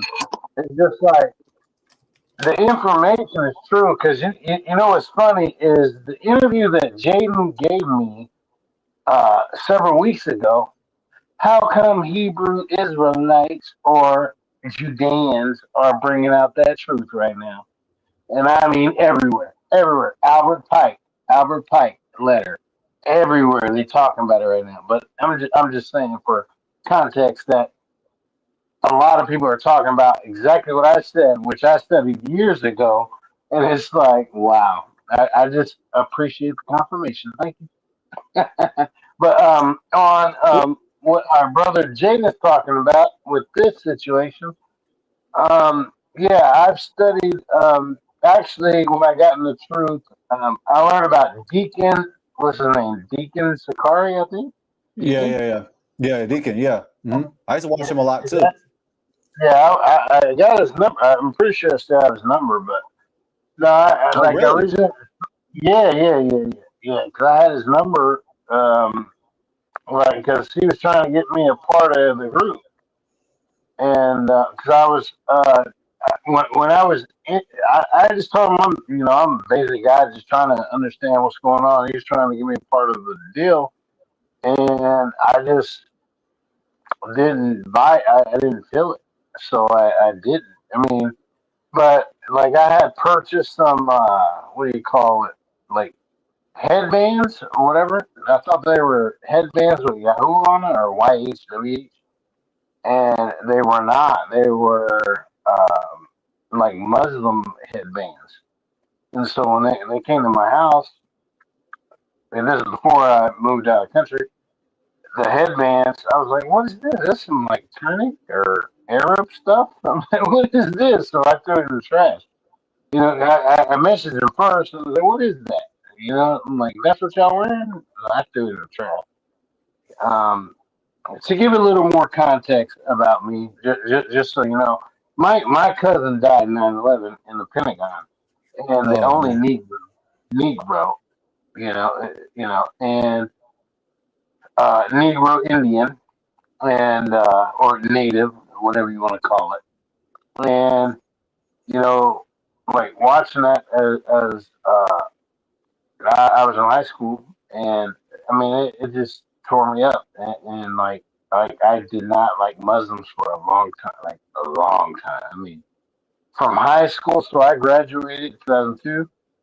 Um, for a long time, bros and sisters, like I did not, and so like at that moment, that's when I had the awake moment of questioning everything, and Hmm. so you know, like, I mean, even when I read the scriptures, I mean, like, I was 13, 14, and I read Revelation where his head and his hair was white like wool, and his feet burnt in the furnace just like bronze. You know what I mean? Like, what? You know, I mean, I'm just giving context, but it's just like, you know, I always had a question of why is that? And then now I know, as an adult. But it took me several decades to get to this part. So it's like, for our brother, I was going to say sorry, but no, what's his name again?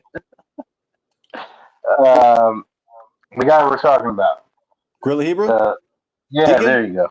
Yeah, grill it. Yeah, man. I mean, I see. Because Deacon, he actually makes the clothes, doesn't he? He actually makes it. No, actually, they're in two different camps now. Now, Deacon has his own camps. No, but back in the day, he used to make the clothes. If Yeah, I'm correct. yeah. Mm-hmm. Mm-hmm. And I mean, they rap. I mean, yeah, we talk about a little bit of stuff, but yeah, they cool. But I I like to don't. say this. Oh, go ahead. You good. My bad, No, King. I cut you off. I don't support. I don't support. People using our people or any people for close the doors or I need some money. Like I don't support any of that. I mean, obviously, if you're getting the service, thank you. If you're getting the service or something like Thank you. that. Thank you. No, but if you're getting the service or something else going on, I mean, obviously, you got to do what you got to do. But people that use people, no, I'm not with you. I don't support you. And like, if you're just like these Christian pastors, like I come from a place where there's multi-million dollar churches around here, and I Mm-hmm. don't care if you're white, black, green, yellow, orange. You're trying to get my money. Ta. Pay your tithe. Oh, wait a minute. Pay them tithes. Nah, no. You ain't counting me in nothing. Okay, Hey, Zoom play, I'll stop. come back. Zoom play, come back. Yeah, where'd you go, Zoom? We was gonna pass Yeah, it back come to back, you. Zoom. Oh, Yeah, 'cause I need some of that action. I want to get you started. here you go. Zoom back. 'Cause I'm We're about to gonna pass the turn you rock. up. We'll pass the rock to Zoom. Go ahead, Zoom. Go ahead, I. Oh no, nah, man, my phone just cut off, so I'd like to just log back in Okay. quickly. You know what I'm Well, saying? don't worry. I'll put a battery in you in a second. One moment. Yeah. Now, but the thing is that what happened to IUIC in Kenya? I saw many camps like bashing them, but they don't understand that these men, they doing Yahweh work. You know what I'm saying? They're going to the motherland and talking to someone, talking to the 12 tribes. You know what I'm saying? Right. And the bashing these guys, man. It was very shocked to see like camps like GMS and all these people, Deacon and them. You know what I'm saying? Like Yeah. they're doing Yahweh work. You know what I'm saying? And they bashing these men. It's these They're camps. doing that. Wait a minute. Back up. You said they're doing Yahweh work and they're bashing them? No. IUIC. They what I'm saying, like they go into Africa and preaching the word that they're the people, but there's other Israelite groups in America. Yeah, was bashing them like GMS. You know what I'm saying? Ah. Yeah, Well, man. you know what? I'm gonna tell you. I'm gonna be. Just like I have a channel called People for the People. I don't believe in any camps. I believe in Yahweh, Bahashem, Yahweh Shai. I don't care about none of them camps. I don't care. I care about the people who is the true people of the book. I ain't gotta say HI, but you know what I'm talking about. But the true people that follow the law, statutes, and commandments. Those people. You know, there's people that claim this, that, and the third, but they are against the people that do hold those standards. And Yeah. okay, do what you do. You know what? You know. You know what? The thing is that a lot of camps and a lot of Israelites don't understand that all those people in sub-Saharan Africa, the Bantus, the Igbos, and the Lema, they're from the 10 tribes. They're from the 10 tribes, the Northern Kingdom. Right, yeah, they're part of it, yeah, but they're not the only ones though. And like I had a conversation with Jaden in the past where I actually had the question of is the Negroes the only tribe? Is that's a real question. And there are people that feel that's only us, but I think that other people are, because I have books in my place right now that I'm staying that show other people mixed with us, and that those people are the Negroes. Yeah, but The you know, continent of we got America was Negro before it was yeah, colonized but and shit. remember, we gotta understand too that the 12 tribes, it's all Negroes. You know what I'm saying? It's like, for example, No, like I agree with if, that. I agree with that. I'm not yeah, disagreeing with that. I'm not yeah, disagreeing with that. I'm saying that it's just like slavery. All right. Sorry, Jaden. I'm gonna use you for an example. But uh, it's like slavery. Then Jaden came out. Come on now. I mean, I mean. So what? He's our fam. That's our fam. And there's other people, because I have I have a daughter. Her cousin is white, but her dad is Jaden in color. You get what I'm saying? Like what? Like that's like what? Big question. But I know her daddy, so I'm like But no, I mean I gotta accept what it is. So as far as color, don't matter. That shouldn't matter anyway, because it's all about the spirit and how you act and how you represent. If you follow the law, statutes, and commandments, I mean, if you're doing the best of your ability to holding the standard, because that's the whole point. Somebody held the standard for us, Yahusha HaMashiach, and we need to hold that same, or fight towards holding the standard for ourselves as well. yeah. That's why when the camp say those, I was talking about the so-called blacks, native Indians, and No, I Latinos. don't. I don't agree with it. I don't agree with all Yeah, that. yeah, But they got, I do yeah, know some are a mixture of us, and some ain't. Some are Asian. and they gotta understand too that the majority, the Afro Hispanics, they're Israelites. You know what I'm saying? I don't really know much about the fair skinned Latinos and them. You know what I'm saying? I don't really know No, much no, about no, them, no, but no, no. Wait a minute. Yeah, I agree with you there. But yeah. Like for example, the Spanish president of Mexico said, or no, she's a. I'm gonna keep it proper on this.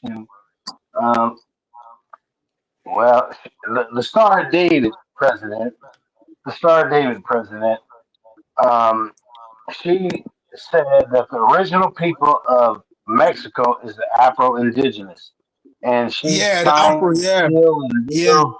No, I ain't talking about the people from slavery. I'm talking about the people that was there before. The people yeah, from yeah, slavery yeah, protected us from there, but she's talking about some yeah. other people. She said they're the original people of the continent. She signed and sealed the deal and stamped it, and they have citizenship in 2025. So,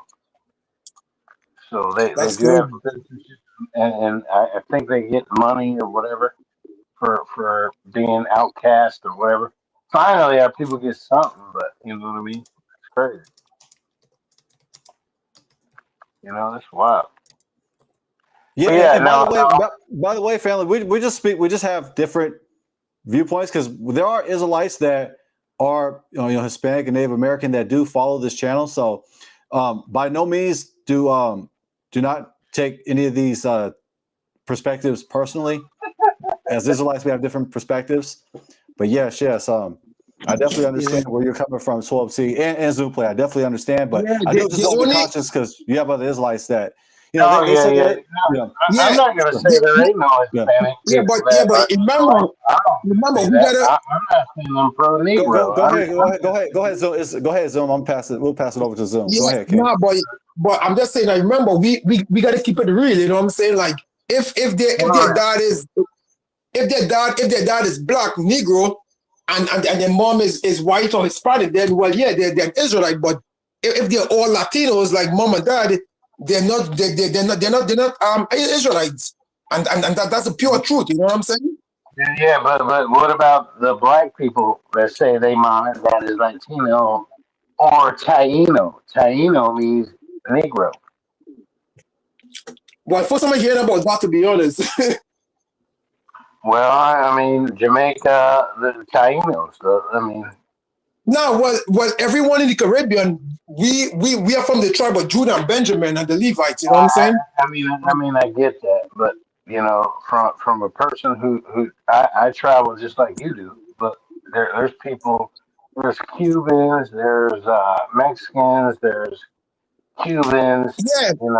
The Afro Cubans, Afro Mexicans. Yeah. So they're all Yeah, Israelites. yeah. Okay. Yeah, because you I see, and mean, that's the mistake. That's the mistake. The camps making. You know what I'm saying? When they say these so-called Hispanics and stuff, they try to make it look like all of them will be included, but it's not, man. Because and that will be the rude awakening when Yahusha return. You know what I'm saying? And they mislead a bunch of Latinos and stuff with that stuff with that. Oh, all Latinos they Israelites. That is not true, man. That is not true. But see me, I'm gonna have as I told you, as I have a niece that dad is black and she came out white. I mean, I'm not gonna have a Yeah, she's an Israelite. She's an unless Israelite. how it changes her coming in the mix. I mean, when we all get gathered together, excuse me, there's gonna be a different multitude of colors of all of us. Of course, there's gonna be a majority of whatever, but the point is that it's a spirit, right? And Gentiles are going to be included too. So we don't know who, you know what I mean? Well, we'll know somebody about the fruits of the spirit for sure, no doubt about that. You know how they act and what they do, as That's a Jaden good. present. That's a good Jaden point. presents. That's a good point, to TJC. That's true. You're right, brother. That's a good point. Now, I would like to say that, ultimate number 3 brings up a great question. By the way, shalom to ultimate number 3. That's my brother right there. Shalom to King Keturah in the building. That's my brother right there. King K. So, yes. Ultimate number 3 says, how do you know exactly what tribe you're from? That's a good question. Well, I've been blessed where I haven't did my own research, but King told me to do your own research. But I actually seen somebody in my family on my father's side actually did the research, and those ancestors come from a ship that I looked at the last name at the time. No, it was probably like 8 years ago, and my other side is just like every other Negro here, Native American. So, my family walked the Trail of Tears, just like, and that's both sides of the family. So, as far as the brew side, when I looked at the shit, I seen that my dad came from, or my great grandpa come from Africa. So I did see that part, and that's what gave me the signal of Judah. But am I correct? I could be incorrect. I could be Ephraim or Levite or Benjamin or any of that. But it says that. TJC, I always say it's better just say we're from the tribe of Judah and Benjamin because they all scattered, it's all mixed, you know what I'm saying? So you really can't tell which tribe they're from.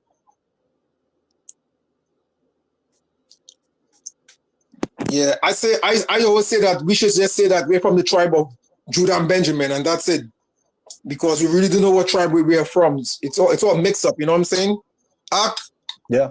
I would agree. It's all mixed up now. Yeah. I have a different perspective. If you guys know me by now, I definitely I think like I know my views are very different than a lot of Israelites, and I'm not afraid to express them. I have completely different views. I come to my own conclusions. I think for myself. I do listen to my teachers, but I take their information and I add to it. I take away from it. But I don't subscribe to the 12 tribes chart. I don't subscribe to that. I know the history of the chart. I know the methodology to the 12 tribes chart. But if somebody wants to subscribe to it, they have every right to do so. But if you ask me, that there's some assertions in there Now, in regards to black people, African Americans being the tribe of Judah, I mean, we could look. We could say that because of the map with the Negro land and the tribe of was the kingdom of kingdom of Judah. So yeah, there's that. That's in Benin, which is right next to, or it's right next to Benin. It's right there next to Nigeria, Benin, in that region. But also, if we look at the writings of Eldad the Danite, Eldad Hadani, he speaks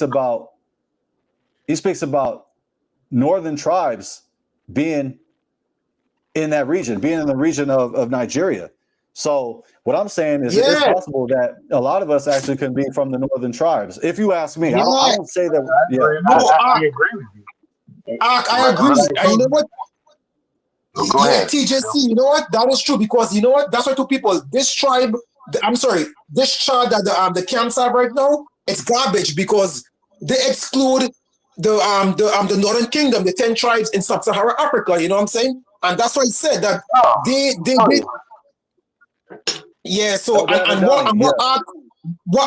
Al just said is so true. You know what I'm saying? That these camps forget about the Northern Kingdom, and that's wrong. You know what I'm saying? Yeah. No, I definitely agree with that. But I follow a guy who will blow your mind, that natives, you know how everybody's grandma say, we're Native American, or Indian, or your great grandma or great grandpa, we're Native. And that they didn't sign the paperwork or whatever for the card. I'm not just talking about myself. I'm talking about anybody, everybody. But Zion Dynasty. If you got YouTube, Zion Dynasty will show you that. Did you say Za? Zion. Oh, Zion. Z-I-O. Oh, okay.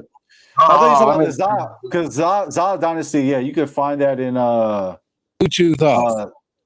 That's Socks also off. in West. Bluetooth off. Are you good? No, you good, no, sir. Hold on. Okay.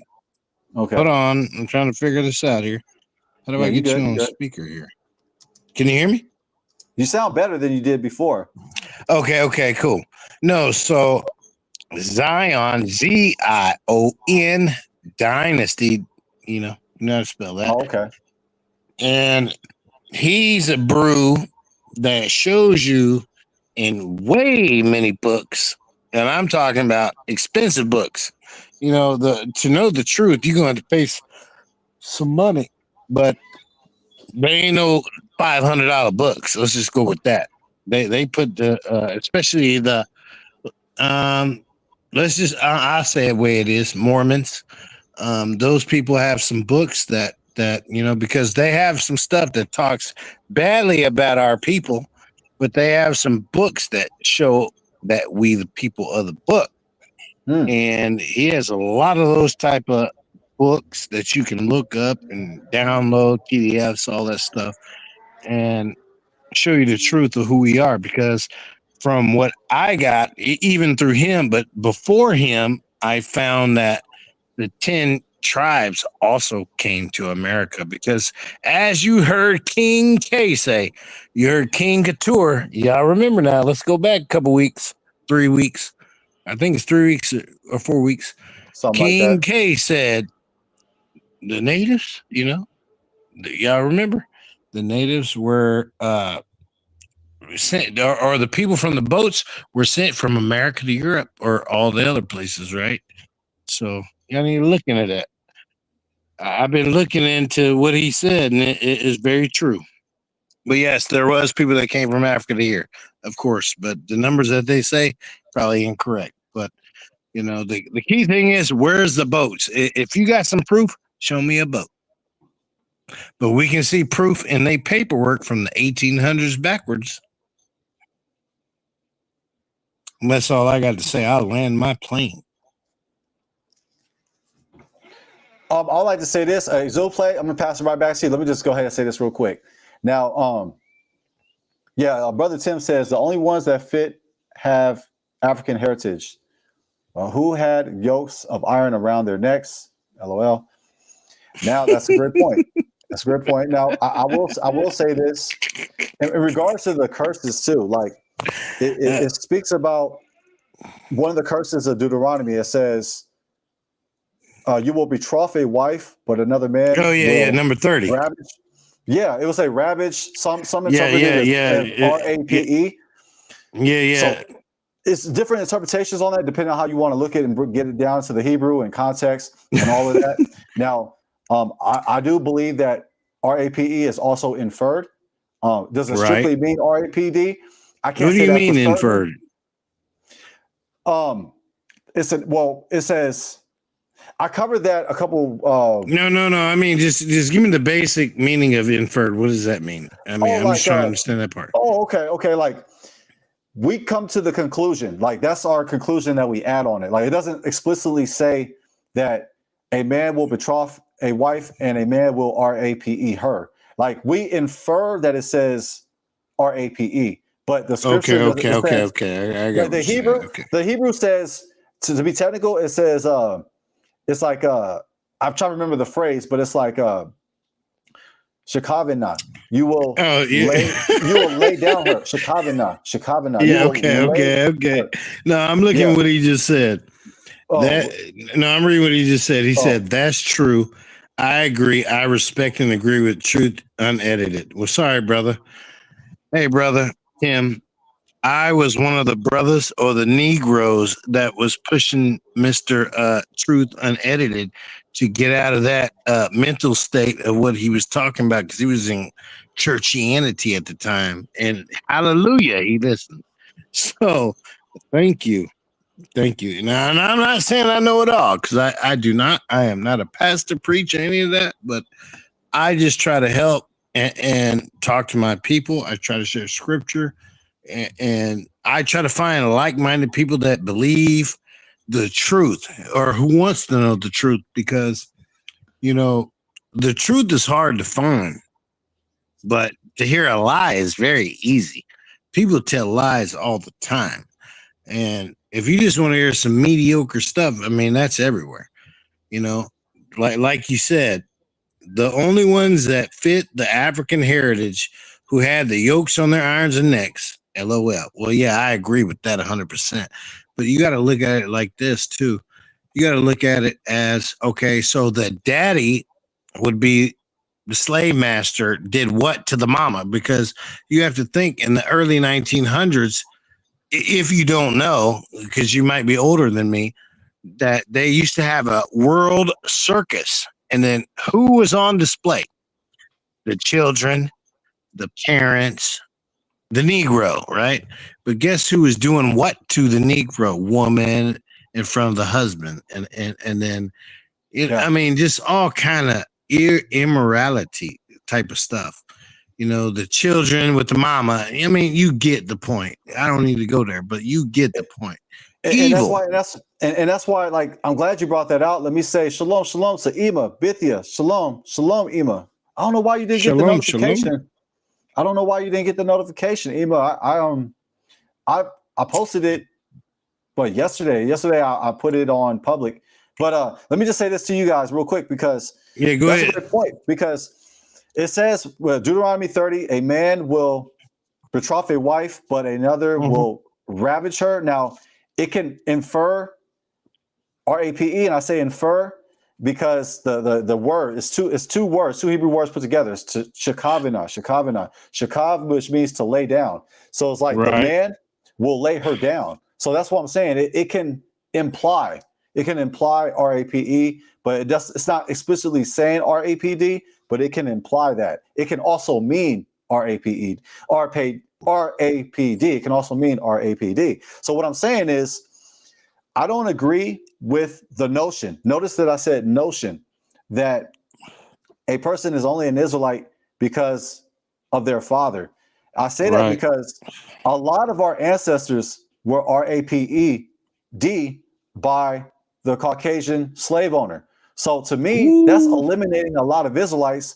And on top of that, what that's also doing is that's proving the fact that we are the Israelites, because that's proving that is a curse, that we will be RAPED by the oppressor, that another man will come and ravage our women. To me, that is proof that we are an Israelite. So if you ask me, Bob Marley is an Israelite. Why? Because somebody like him in America who has an ancestry where you go back far enough, you're going to find a white slave owner. So to go back far enough, and that's why a lot of Israelites, they don't look into their DNA. A lot of them do not look into DNA because they don't want to find the quote unquote, no. In this case, a lot of cases, they don't want to find a oppressor, a slave owner on their father's side, because that would disqualify the notion that you are who your father is. I don't subscribe to that. And there's a lot more reasons why I don't subscribe to that, but feel free to disagree with me, but it's all good. I don't, to me, it's not, that's a doctrine that's not in the scripture. That's a conclusion that we've come up to, that you are who your father is. But feel free to disagree with me. Zoom, that's you, bro. Yeah, no, look, I said it before, and it's so true that the 12 tribes, it's all black Negroes. You know what I'm saying? If a child mom is white or Latino, and she's not, you know what I'm saying? And I don't really want to go too much in depth with it, but I'm just saying, like, if the dad is black and the mom is Spanish, that child is an Israelite. If both of them is strict Spanish, no Negro part of them, they're not an Israelite. Same thing goes with the white. We already know about whites already. They're all Edomite. They're not Israelites. So that whole 12 tribe chart, that whole 12 tribe chart, strictly based on Negroes, Afro Negroes from Africa all the way to the diaspora here, where we at right now in America, the Caribbean, Central America, South America, and they got to be all Afro Hispanics. No straight hair, no light skin, white skin, none of that. It's strictly Afro Hispanics, and that's it, my man. That's the honest truth. We got to keep it real, man. So are you saying no Asian? No, Haitians are black. They are black. Haitians are black. I said Asian. I said Asian. No Asian. Oh, Asians? Oh, no. They're Moabites. They're Moabites. We know they're going to be servants in the kingdom. But I'm saying that if an Asian dad is black and the mom is Asian, that child is an Israelite. But if it's two Asians, the parents, that child is not an Israelite. You know what I'm saying? We gotta keep it honest, man. We gotta keep it honest and real, you know. Real quick, I gotta say, ultimate number 3. To me, you're an Israelite, King. You're an Israelite. If you ask me. Yeah. He's an Israelite. Yeah, an Israelite. Yeah, for sure. But yeah, I mean, ask him if his dad is on the African side, you know. Well, and that's what I'm saying. Like, to me, I don't go off of that Zoom play because a lot of us were RAPED. So, like, to me, that's proof that we're Israelites. The fact that we were RAPED. So, like, when people say, you have to be Israelite on your dad's side to be an Israelite, like, I don't know where that's in the scripture. No, because go ahead. Yeah, because remember, the seed is all about the male seed. You know what I'm saying? It's all from from the tribe of. I'm sorry, not from the tribe, from Abraham, Isaac, Jacob. It's all about the male seed, the Israelite seed. You know what I'm saying? Yep. From the man's side. Because if for example, if a black woman have a child with a white man, that child is not an Israelite. You see what I'm saying? It's not? No, it's not. No, why? because remember I told it's all about the seed, the male seed, the Israelite man seed. You see what I'm saying? And that's why Yahweh made it like that, from all the way from Abraham, Isaac, Jacob, passing through the lineage. It's all about the male seed, the Israelite male seed. It's not about the woman. And you know what? And it's messed up because none of us don't want it to be like that, but that's the honest truth. That's the reality. You know what I'm saying? Okay, Zoom. But if I'm a Gentile, and I want to be an Israelite, how can I be an Israelite? Well, you see, my brother. That's why I told you. It depends on your parents. Like I'm saying to you, if your dad is black, if your mom is white or mixed with whatever, then you're an Israelite. But if both of them is strictly Gentiles or Edomites, or strictly Latinos or Latinas, as we call it, you're not an Israelite. You know what I'm saying? We got to keep it honest, man. We got to keep it honest for real. But I gotta say, Because brother, you know what? Because these camps out there, they're misleading a bunch of Latinos and Latinas and making them think that they're all inclusive in this whole Israelite stuff, and they're going to be part of the 144,000. Yeah, you know what? Yeah, they could be part of the 144,000 if they keep in the commandments and the laws by spirit. You know what I'm saying? And they'll be servants in the kingdom. But that's not going to grant them. That's not going to grant them the promises, the everlasting promises, and the eternal blessings that Yahweh promised us when it's all said and done. You know what I'm saying? Of course, they're going to be in the kingdom with us, building the kingdom, but they won't have the promises, everlasting life. You know what I'm saying? Just like how we know about just like how we know about the Edomites in the book of Obadiah. When they finish building our kingdom and they die out, that's it. There's no more Edomites. You see what I'm saying? So there will be no. But listen. I agree with that, Bithia. Sister Bithia. I actually said that when you told no JC,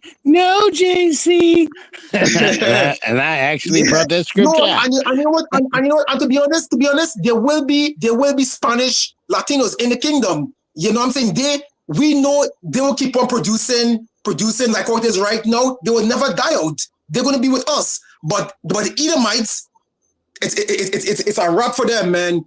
They build a kingdom and their seed's done. That's it. There's no more Edomites. You know what I'm saying? But Latinos, Asians, whoever, yes, they're going to be among us. Indians, they're going to be among us. You know what I'm saying? And they're going to be living happy too. You know what I'm saying? But I'm just saying that the Edomites, their seed is done. You know what I'm saying? When they finish building a kingdom, man. That's the last place for Edomites is, remember, and that's why I told people, really book of Obadiah, man. Read the book of Obadiah. It's all about. Do you know that there are black Edomites? They're in Africa and they claim it. That's right. Really? That's right. Absolutely. Yeah. Absolutely. Yeah. Really? Well, I mean, there might be some other ones too called East Saudi. They're going to be finished too. Yeah, all those black Edomites. Some of them are in Islam. Some of them are in Islam. Oh yeah, they're gonna be punished and get stuff too. Yeah, they're gonna be finished. All those black Edomites too. Yeah, they're gonna get all this shit too. Now my take on Edom is different. Like if you ask, I did a whole video on Edomites. I did a video on like who was Esau? Was Esau black? I did a video on that. Feel free to agree, disagree, spit out the bones, chew the meat, whatever. But I will say this though, according to me, from my studies, the woman has seed as well. The man and the woman has seed. I'm not so sure. I'm not so sure. Repeat that again. Repeat that one more time there, Jaden. According to my studies. Repeat that one more time. Yeah. According to my studies, the woman also has seed. Woo! Oh, that's powerful. You should have a ball right there for that one. I do this because y'all don't believe me, so there you go. No, I do. No, I didn't believe you. I don't think. And you know what? What Betaya just said, she's right, man. It's a wrap for the Amalek too. You know? Yeah, she's right. She's right. I agree. No, but I believe I'm different. I'm different. I believe that. I'm different too. Yeah, for sure. I believe that people can get saved. Okay, for example, I have somebody on my channel who is an Edomite. He don't know he's an Edomite, and his family's in Israel, and he's on my panel, but he loves me. I love him, and we're good. But his family's against the Z word. I'm not going to say what it is. Ist. I'm going to just say ist. And then if you don't figure it out, that's your own problem. But, but yeah, hey, but they related to, they're related to a Negro. Well, he ain't a Negro. Let's see. Obama is not a Negro, but they related to him. So they related to Africans. Let's go with that. Kenya. He's from Kenya. He's Kenyan. Yeah. He's not a Negro, but yeah, they related to him. But they over there, or his family is over there, living there right now, and bomb, and I'm like, that's crazy. But he sends me stuff all the time about what's going on over there, and I'm like, man, like, that's wild. But I believe that even him, even being who he is, and then he has claimed it, but he has come out and said, because when I first met him, I met him several years ago. He was like, I believe that J word is black. That's what he said. But then I actually brought Bruise on the channel, and then he with it. He with it. But he's like, he might not. I don't think he understands the names or anything like that. But he down with who I believe he's down with the creator and who he is, what he looks like, and whatever. But like we all know, Edomites in the scripture, it says what it says. But I believe we at least have to spread the word to give people opportunity. You know what I mean? We can't deny people word, the truth. Why are we here if we just gonna lie to people, right? I mean, tell them like it is. I mean, be straight. Brother Jaden kept it true. Brother Jaden kept it true tonight and brought out something that something's going on, and this is happening, and and it's not good. What does everybody think?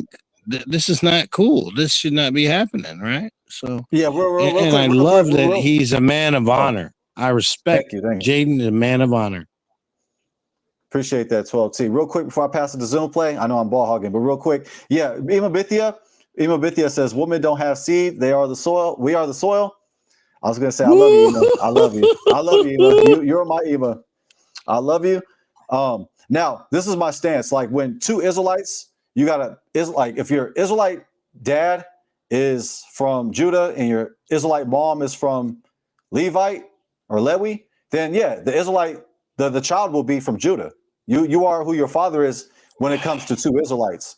But when it comes to, that's from my understanding. And I have so much proof on this. I'm gonna make this into a future project. I don't know what exactly it's gonna be. It may be a book, it may be a Patreon lesson. I'm gonna cover this extensively, that a person could be an Israelite through their mom. That's my stance. That's what I'm saying, it's groundbreaking. That's why it's like, I know a lot of people can't handle this because it's what we're taught by doctrine, but woman, according to the Hebrew language, Imabithia, the woman does have seed according to Hebrew, just the language itself. But when two Israelites get together, if both your parents are Israelites, you are who your father is in regards to your tribe, your lineage. But if you ask me, whether if your mom or your dad is an Israelite, either or, you're an Israelite. If you ask me, that's just from my understanding. That's how I feel about it. Yeah, from my collective, but I actually have receipts for it though. 12CJC, because at first I got zero. I believe what Zoom Play was saying, like you have to have an Israelite dad and that's it. I used to believe that. No, I do believe that. That is the majority stance. However, I do believe in the minority that you actually could be an Israelite through your mom, but if both parents are Israelites, your tribe is through your father. I do believe that. Okay. But there's a lot. It's a lot. I'd rather show and tell. So I'm saying I don't know what the problem. No, I agree with you because I've read it. But I'm gonna. Okay. I've read that. Yeah, I've seen that. Yeah. I know it's not through your mom. Your other people say. Well, yeah, like when two Israelites together. But if one of your parents is an Israelite, if you have an Israelite mom, like if your mom is black and your dad is white, to me you're an Israelite. That child's an Israelite. That's what I say. Like Bob Marley to me is an Israelite. Bob Marley's an Israelite to me, even though the camps, ISUBK will say he's not. They say he's a white man. To me, Bob Marley's an Israelite. I mean, he felt he was, I mean, he came out, spoke all the stuff he spoke about because he felt he was. Yeah, but I mean, I'll show and tell that at another time because I know right now. Because to me, that's divisive to say, "Oh, you're only who your father is," because a lot of us were RAPED by this transatlantic slave trade. So that will eliminate a lot of black people. There's a lot. There's people right now today that are, you know, they're as dark as Zoom play, they're darker than 12 TJC, but they have a slave owner on their dad's side. Therefore, they would be disqualified. Therefore, they would be an Edomite. Therefore, they would be white. So that's what I'm saying. That doesn't work. Like, if we think about it, just logically, it doesn't make any sense. Actually, we all, even Zoom play, would be disqualified because, you know, this entire continent was black. And I'm talking about Sharpie dark. We all disqualified. We don't fit none of the purposes. You know, who does the RAPD? Is it the woman or the man? Who does the RAPD throughout history? No, we know, obviously, because, you know, come on now. I mean, I'm not going to say there's a series on it. White it out. That's right. Let's pass it to Zoom. No, but I'm not saying that's the total truth. I'm not saying it is, but that's a good evaluation of what's happened. You know, because Australia, North and Central South America. Brazil. I mean, North, Central, South America. This entire continent was black. The oldest skull that was found was Negro. You know, the oldest skull found. I've seen that. And then all the Hebrew stuff, the hills, Tennessee, Minnesota, not Minnesota, Memphis. The mounds around Memphis, Oklahoma, California, Georgia, Alabama, what's that team called? Roll Tide, wherever that town is, that Roll Tide team is, there's a bunch of black natives there too. I mean, we're everywhere. You know, the first church in the black church or so-called black church was Hebrew in the Americas. Hey, 12C. Yeah. My wife and I, we went there. Oh, okay. Savannah, Georgia. Let me pass it to Zoom play. You got it, Zoom play. As you do that, I'm gonna share the screen. I'm gonna show you what I'm talking about. That way you don't think I'm joking. All right, let's go. Go ahead, Zoom play. Yeah, no, man. Most of the things you say make a lot of sense. You have some good valid points, but as I said, man, we just gotta keep it honest and real, man. You know what? Look, as I said, we could agree to disagree, and you know what I'm saying. If you believe that it also goes with the woman too, you know what I'm saying. And if the man is an Edomite or some other race, then I chose an Israelite. But from we know that it's all starts with the man seed, you know what I'm saying. And you said about the how can we show that we all of us are Israelites because the RAPE that occurred, you know what I'm saying. Yeah, that did occur, but Yahweh knew what he was doing. Yahweh knew that if he allowed all that to happen, then none of us would be Israelite. But Yahweh didn't. He knew what he was doing. None of us was there to know what really occurred. You know what I'm saying? But he know that he preserve us in the last days. All of us who are awakening to the truth right now. We know Yahweh preserve us because he know we are the real people and we are the real Israelites. We are from the tribe of Judah and Benjamin. You know what I'm saying? But as I said, man, the seed really belongs to the man. And if that way you believe about the woman too, I can fight you about it, man. You know what I'm saying? I respect your opinion and what you're saying, but it just goes through the man. You know what I'm saying? But I still respect what you say because maybe you know what? Maybe you totally could be correct too. You know what I'm saying? And when it comes to the woman, so.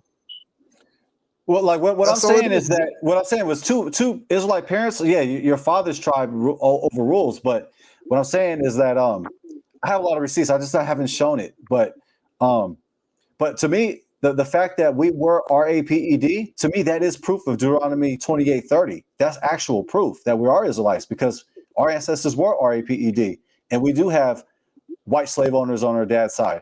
To me, that's proof that we're Israelites. So that's what I'm saying. Like my stance is different. But if you ask me, see, this is going to be very controversial, but I look at science as well. I look at the Bible, but the woman actually came before the man did. Adam came later. We're talking about man. Yeah. And I'm sorry, Ark, you know what? I'm thinking about it. That's why when it comes to the chart, we know the 12 tribes chart with the camps of is garbage. because we know all the 12 tribes is Negro, Afro-Negro. And that's how you know that when it comes to like all the slave master, RAPED, our woman, if that child wasn't Israelite, you know what I'm saying? That child would have come out with straight hair, you know what I'm saying? That didn't occur, you know what I'm saying? So when you have full nappy, Negro, Afro hair, that's a sign that you're an Israelite. You see what I'm saying? So that's right there is very strong proof to you know what I'm saying? Yeah, but with that proof, you're saying the African is an Israelite. You know, No, like, I don't believe so. no, I don't believe Africans are people. We know some most of the Africans, the Canaanites. You know what I'm saying? We know they're not Israelites. Well, but yeah, but they you know, the they Africans, the Africans is sub-Sahara. Yeah, the Africans is sub-Sahara, the Bantu, the Igbo, the Limba, we know all those areas. Those people are Israelites. They're from the Northern Kingdom. They're the 10 tribes. You know what I'm saying? But we know Canaanites, black, pitch black Canaanites mix around them, and we know they're not Israelites. Right. We know they're not Israelites. So I'm a little different. So I have a little different perspective, and I'm not against what you're saying. I'm saying that I've done some studying as well as some other people that have. I mean, I don't teach on this stuff like that, but you know, the guy I talked about, Zion Dynasty, he actually shows and proved that the 10 tribes came here. So does that mean there's not 10 tribes in Africa? No, that does just hold on. That does not mean that there ain't there in Africa. But what it does mean is that somebody had an opinion, somebody studied some stuff, and these books ain't freebie, you know, because for the Negro, they believe we can't read anything, right? They don't want us to read anything, and these books ain't cheap. You know, they're in the thousands of dollars. And scholars. I'm talking about on Jaden scholar level. Jaden got them scholars. No, they on that type of level. But Mormons, a lot of it's Mormons. A lot of it's Mormons, but I like that. But yeah, for real talk. They actually bring out a lot of stuff that we didn't know, because like with the Whited Out series, you know, these people say they're ham, and this guy actually brings out that there is Israelite or Hebrew or Judean, however you want to classify it. So this continent. So I mean, let me go ahead and I'm show not on disagreeing. screen. My bad. Sorry about that, family. Sorry about that. I pressed the wrong button.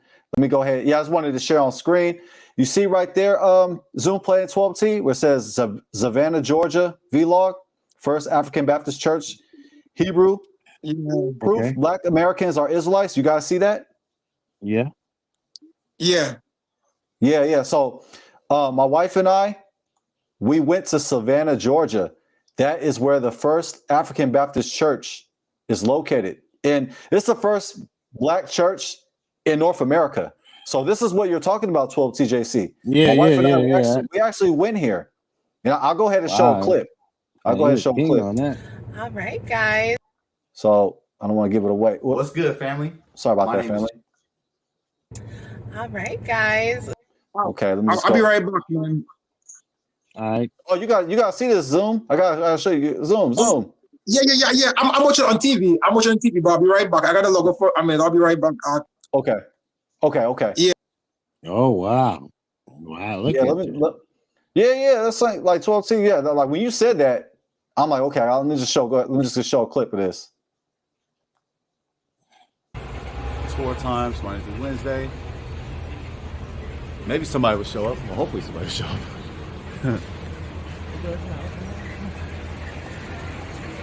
Wow. Speaking of it looks like Memphis or something. Yes, Savannah, Georgia. Looks like it reminds me of Memphis.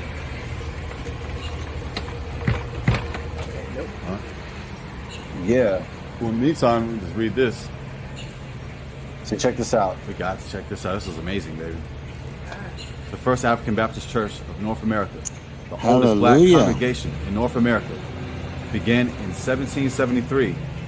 May 20th, 1775, the church was born with Reverend George Lau as its pastor, and constituted January 20th, 1788, with Reverend Andrew Bryan, pastor. Let's check this out over here, family. You said it looks like where'd you say it looked like, the city? All right. Oh, that's cool. To the glory of God, this building was erected in 1859 Check this out, 12C. Check this out. This is fire. by the members of the congregation doing the work themselves. It is rated excellent in architecture and listed in the National Register of Historic Places. This is the first building constructed of brick in the state of Georgia, owned by blacks. That's right.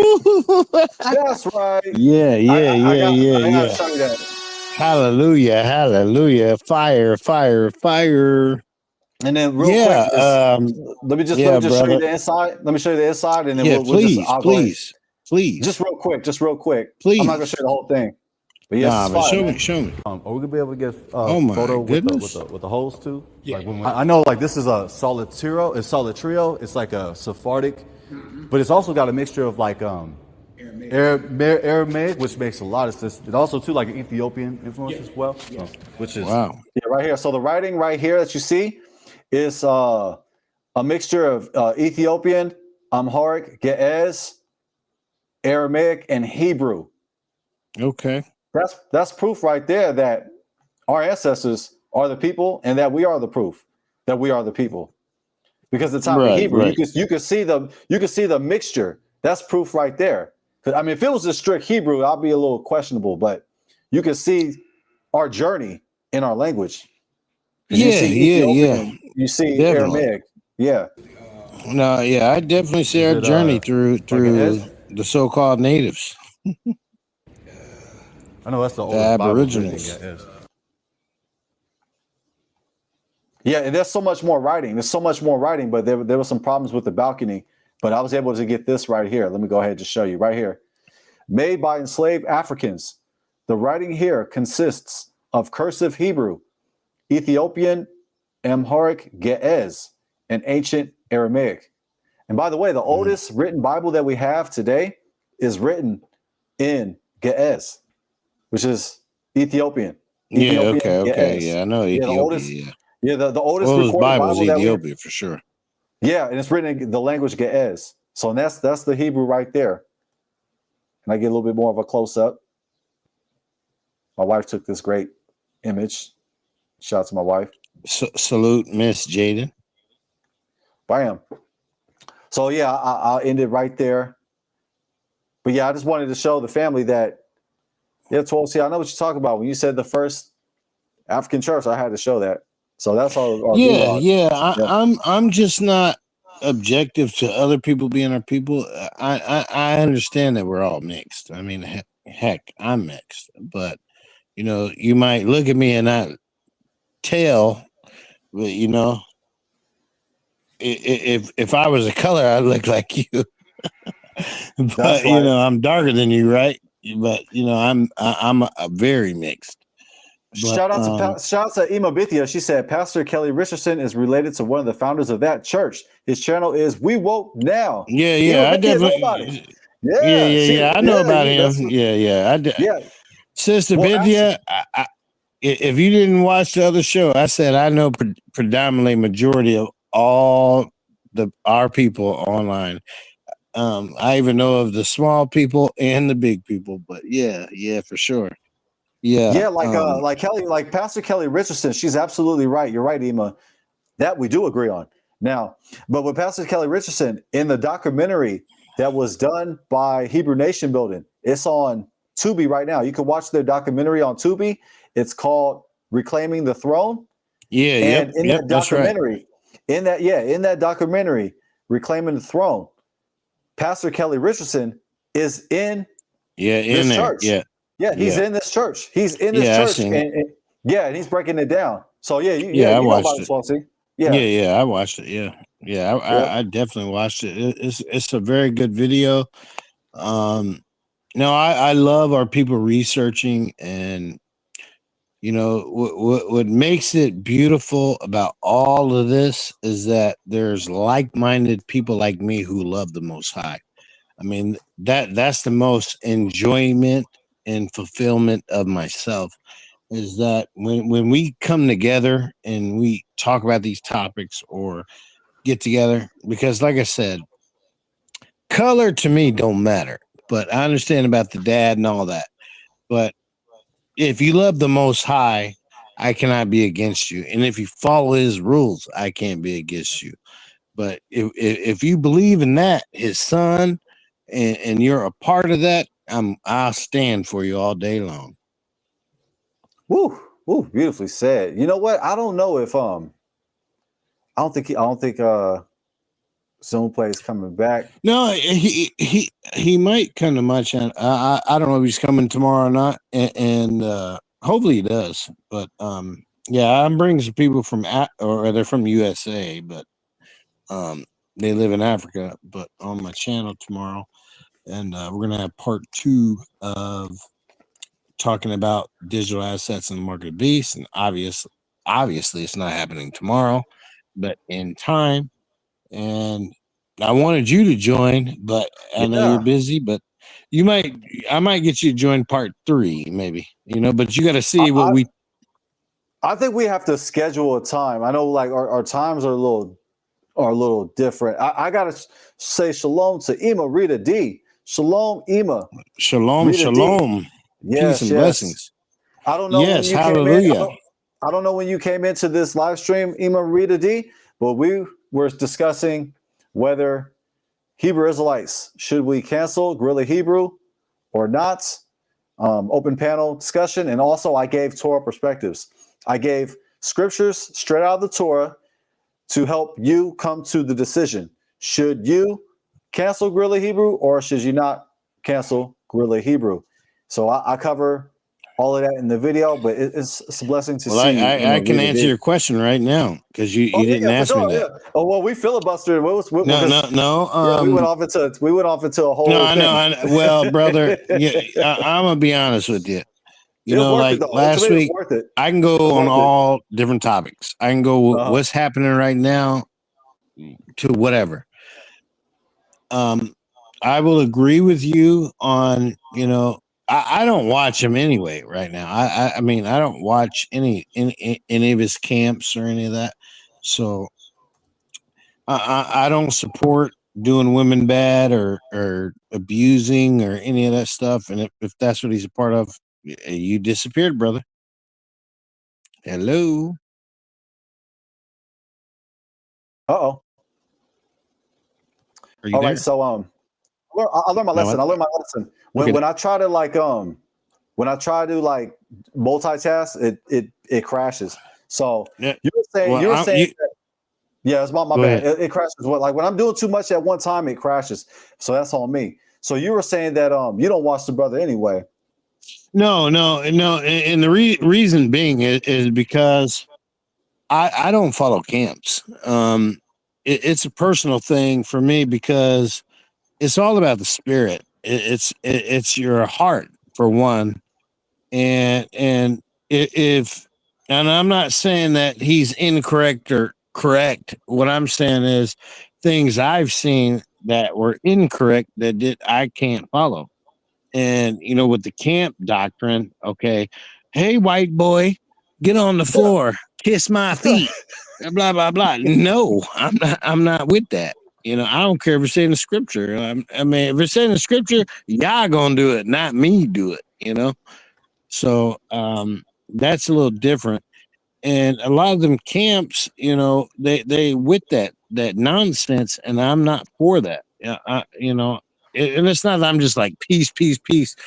I praise the oppressor over our people. No, of course not. No, I love our people first. I love myself, and then I love our people because you got to love yourself before you love anybody else, right? So, but then I love myself, yeah, Yah's before me, but I have to at least love myself. But the notion that putting all this Esau.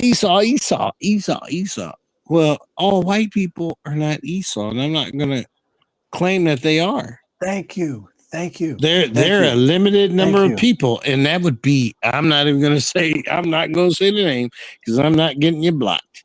But those would be the people that own certain places. Well, let me just do this. I'll give you an abbreviation. Connect the dots. Now, I'm gonna connect the dots. You know I'm gonna do that. Well, everybody, WEF. That's all you need to know. Google what that is. You'll know. Wow. But, Ima Bithia says cancel. No cancel here either. She said cancel with an exclamation mark. I love Ima Bithia for sure. The passion. You gotta give us an Ima.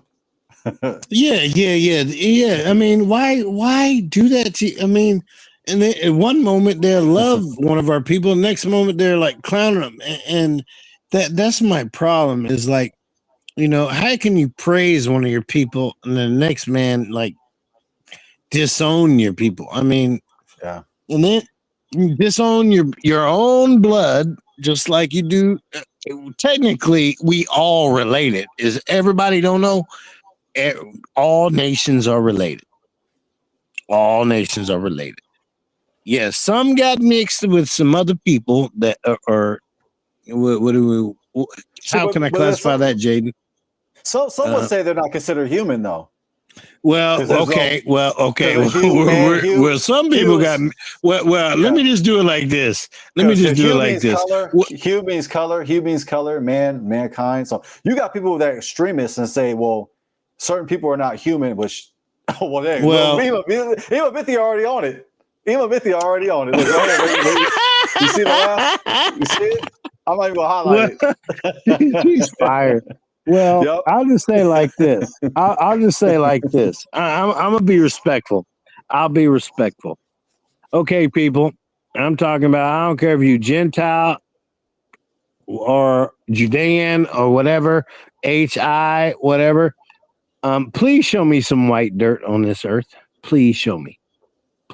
Please type in the chat some white dirt or sand or somewhere. There is white sand, but dirt. Show me some white dirt. Type a location. Because I've seen black sand. I've seen brown dirt everywhere. And I've been to every continent. So show me. Show me where some white. You got to send him the link again. Well, it's above you, Zoom Play. It's right here. Yeah, it's right here. King. It's above your comment, bro. He's coming in. Zoom Play back in the building. What's good, King? All right, let me ask him. Let me ask Zoom Play this question, sir, if you don't mind, sir. Mr. Zoom Play, can you tell me that this is 12TJC? Can you tell me where there's some white dirt anywhere on the globe? Hello. Oh, I think he joined twice. Yeah, that's a good question. No, you gotta answer the first one. Come on now. Don't be doing that Gentile stuff now. Let me come up with questions. I'll come with another question. You there, Zoom? Yeah, I'm here. All right, there he is. Hey, brother. I'm sorry to bother you, my brother. No, I understand what you was talking about, the brown folks and all that, but can you tell me, is there any white dirt? Because if man is made of the earth, where is there white dirt on the earth? Yeah, that's a good question. I don't know where it is, but I think a lot of people said there's white sand or white dirt somewhere in Greece or something like that. Yeah, there's white sand. There ain't no white dirt, though. Yeah, there's no white dirt. Nah, I don't know. Yeah, I can guarantee that. I've been to every continent. Ain't no white dirt, bro. Yeah. I've been everywhere. Ain't no white dirt. Yeah, there's no white dirt. Nah, exactly. Nope. I've seen black sand in Africa. That was beautiful. Beautiful. But yeah, all right, go ahead with your question because I'm curious. Because Jaden is gonna have to answer it. Yeah. What yeah. Yes, for Zoom play. It's for you, King. Should Hebrew Israelites cancel GRLA Hebrew? Yeah, I think so, man, because he put a lot of camps in danger too. You know what I'm saying? Like he always threatening people on the streets and stuff. Like one time I saw a video, man. Like he had an altercation with this guy, and then the guy almost went for a gun, man. I was like, what? I'm like, dude. Listen. I even comment. I told some of the guys in the camp. I'm like, bro, you guys should get rid of this guy, man, because he's gonna put the camp in danger. You know what I'm saying? All right, brother. I got a question for you now because since you said that like that, I have to ask you a question. So you the other week you said Teo Ministry. It's either Teo Ministry or GRLA. Which one are you choosing?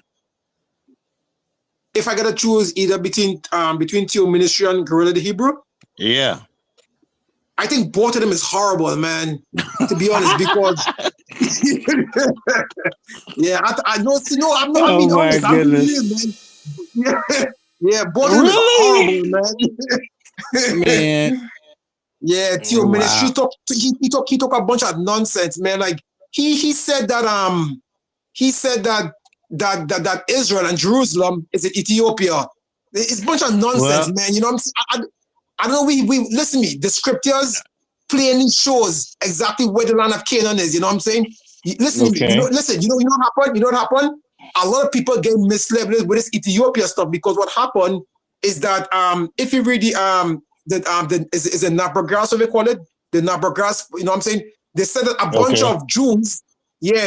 of Jews, right? They copy certain images from Jerusalem and they keep it there because it makes them feel at home when in Ethiopia. You see what I'm saying? So people know. So they build a lot of stuff that's in Israel looking, you know what I'm saying, in Ethiopia, making it think that it's Ethiopia, and that's where they go wrong. Even this guy, Ron Dalton, talking a bunch of garbage that Israel, Jerusalem is the Congo. So you see, they keep switching. They say Ethiopia and then say Congo. You know what I'm saying? Okay. It's crazy, man. Yeah. Well, I got another question. So okay, if the people that are there ain't the people, and originally they wanted to go to Jerusalem, Africa, which is in South Africa, is that the place? Nah, that's not the place. There is a Jerusalem, Africa, and there is all the stuff that's in the biblical senses in South Africa. You got a map? You got a Google Maps? Google it. Yeah. No, what? Okay, so to TJC, so you believe the Israel? No, I don't believe it's any. I just don't believe where they. I don't believe where they, because every stone is supposed to be unturned. Nah, brother, it's exactly where the scripture said it is, man. Because remember, Shemland, no, because remember, listen to me, Shemland, it didn't stop at Israel only, the land of Canaan. It was all India, Lebanon. You know what I'm saying? It's a vast majority of land and borders that Shem. You know what I'm saying? So when it is these camps coming with this nonsense about Ethiopia and the Congo is Israel and Jerusalem. It's not scriptural. It's all lies. You know what I'm saying? They're making stuff up and then they bring it to the camps and they're misleading people with this nonsense. You know what I'm saying? Okay, so I have another question. So then how come a lot of people say America is the place? Yeah, but that's the biggest garbage. That is the I got a question. Hold on. You can say that. You can say garbage, but I got questions upon questions. So for example, Canada. You heard of Canada, right? Yeah. The Tower of Babel. Why is there a place called Mountain Babel? And then somebody done research to exactly where Yah destroyed Babel, and it's exactly the height of Babel. And then I'm gonna do like a Gentile. Sorry. I'm sorry. I'm just trying to be rude. No, I'm cool.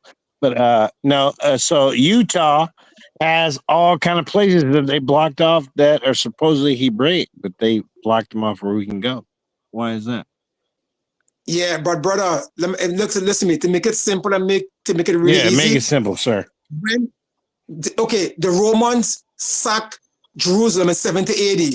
Right. Did the Romans came into Utah and sacked it in 70 AD? I know. Washington D.C. was called Rome. Nah, brother. But So yeah, you it believe? was. So you Yeah, it believe? was. So wait. Washington All right, D.C. was called Rome before.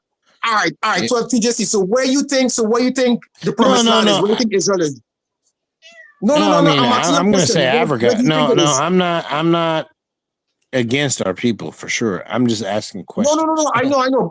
I'm asking you. No, I Where believe it's do in you Africa think? somewhere. I just don't think it's where it's at. Nah, I don't think it's it's Africa, brother. No, Because I listen, said Africa. I said Africa. I just don't believe it's where so it's located. so if you say it's Africa, that means you know what? Well, then again, I have to agree with you because remember, Israel is in Northeast Africa. Israel was connected to Egypt, and then in 1859, they split Israel from Egypt. Everybody gets wrong one key thing. Everybody's Egypt. There's a lower Egypt and an upper Egypt. Which one it was connected to? Which one? But brother, it was connected to the one, the original Egypt, the big, you know what I'm saying? The original Egypt is upper and lower. I got a book right here that got the map. Well, I believe it's upper. I believe it's upper because remember, the Israelites were walking back and forth in the land of Canaan and Egypt. Remember Abraham walked into Egypt and then walked back into the land of Canaan. You know what I'm saying? So that's what I was saying. Interject. No, Upper Egypt would actually be south, and then Lower Egypt would actually be north. It's reversed. All right, thank you. So yeah. Just for clarity, yeah. So if you ask me, I would jump out the window and say that Egypt actually started in Upper Egypt, Upper Egypt was actually close to Kush or Kush. Egypt came from Kush. Yeah, from Ethiopia. Ethiopia, that's a Greek word. It means burnt faces. It's derogatory. But the word is Kush. And Kush is, Kush, it actually has a numerical value.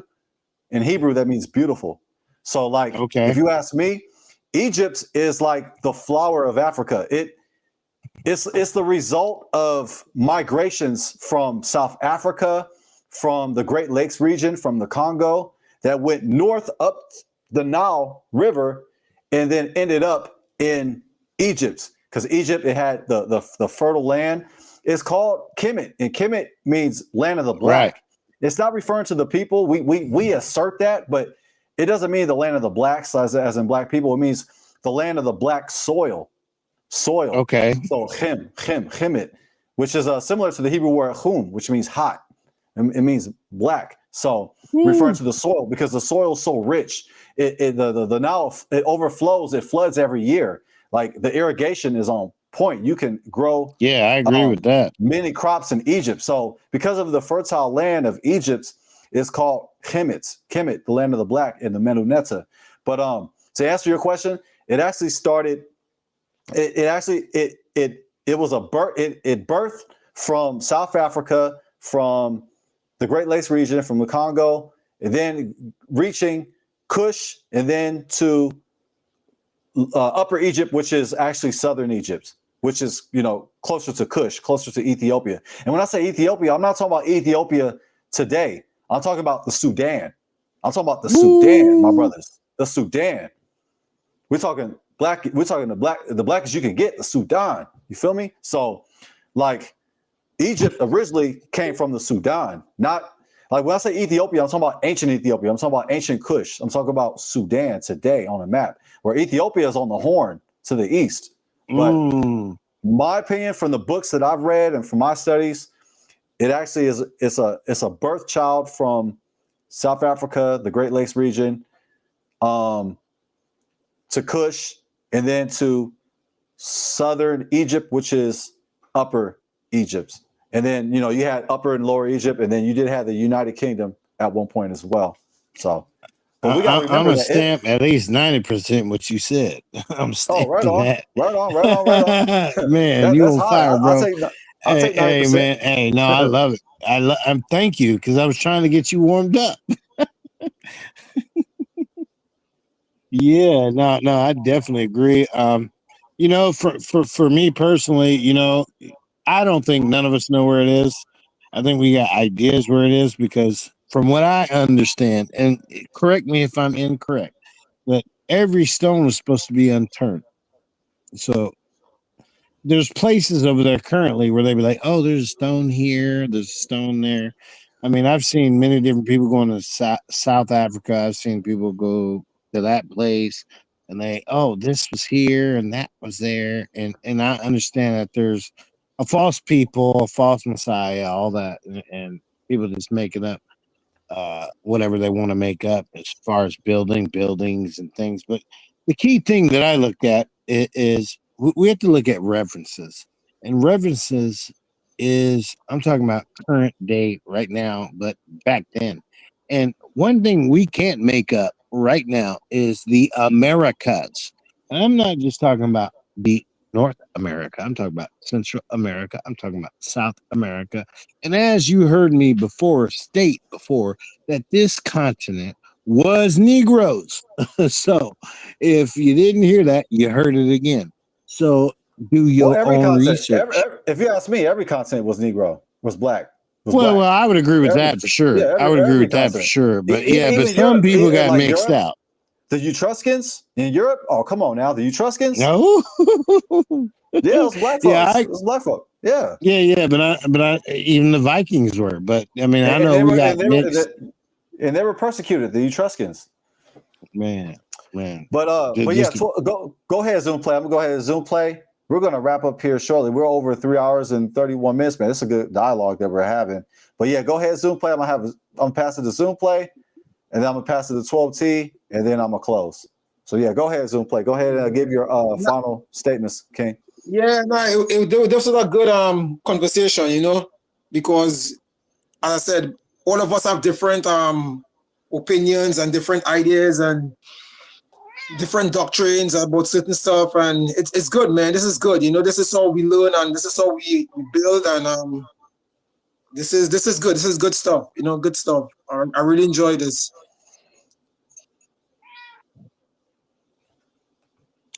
okay. All right. Hey, hallelujah. Our All praises, brother. all glory, all praise. And you know, and it was really cool is what brothers at the end of our dialogue. We're just having a discussion. Like we just have different views, but we're family at the end of the day, which is that's proof right there that the Most High is in all of us. All glory Hallelujah. to our great King. Yeah, Oh, thank I you. just All want to Thank say you. something praise. quickly. What But ultimate go ahead. question? Mhm. Ultimate trick is true. I agree, man. I don't know why people keep thinking the same thing too, man. It's crazy. Oh, right here, right here, right here. Is that what you're talking about? Right here. Yeah. Why do America think Israel, Egypt, etc. is America? Well, there's a lot of hieroglyphics. There's a lot of as I told you before, you don't have to believe my word because you know I'm just a man, but I know somebody who studied this stuff and he even studies different type of books, 1,500 to thousands of dollar books that prove a lot of stuff. Zion Dynasty, Zion Dynasty. Yeah. 12 PJC. I'm not trying to promote his channel because he stopped having a channel, but I'm just saying, look in. We all have to do our own research and pray about Yes. whatever we learn. Period. Yes, that's true. And ask Yeah, the but Most High, 12 is it PJC, true? Go ahead. remember most of these people with these books, most of them is our enemies, and they'll do a lot of stuff to divide us and make us think that the promised land and Israel is here and there, but it's not true because these people adding and taking out of the scriptures and making them their own stuff, and it's wrong, you know what I'm saying? Because we gotta go with the scriptures say and have faith and believe it, because we just can't make up stuff what man's saying and believe that Israel is in America, and it's nonsense because you just can pick up a country and bring it into a continent like that. That's how it works, you know what I'm saying? Well, hear me out before you reply. I'm not promoting somebody who's promoting America is the promised land. No, he is like us, born here, but he believes our people from over there. But he believes that obviously he believes he's a Brew or Judean, whatever. And he actually shows and proves that the tribes came over here, but he actually does something that a lot of our brews don't study, because a lot of our people study a lot of different books. There's Big Judah, there's many people that study different books, but his books that he studies are the super expensive ones. But he actually got like guys that like Jaden studies, big scholar people. And I'm not saying that big scholar people are the superior over what we need to learn. I'm just saying that we got to be open to educate ourselves, to at least get the meat, spit out the bones, and at least look and see. I'm not saying that that's going to be your belief or my belief. I'm just saying, hey, at least look and see. It's the same thing when I teach about the stuff I talk about. People don't believe the stuff I talk about. They just think it's a game. But when it happens, it happens. You know what I mean? So the narrative is, hey, I love all of y'all. I love everybody on this chat. Hebrew, Gentile, Israelite, whoever you are. Y'all mean the world to me. But the point is, we need to get closer to the Most High. We need to get our heads, our thinking hats on, correct ourselves in measure, and get ourselves correct, because we are at the time, or as they say, close the door. We're at the door where the door's about to open to tribulation, and it ain't going to be good. And if you ain't preparing yourself, you are a fool. And that's my closing statement on that.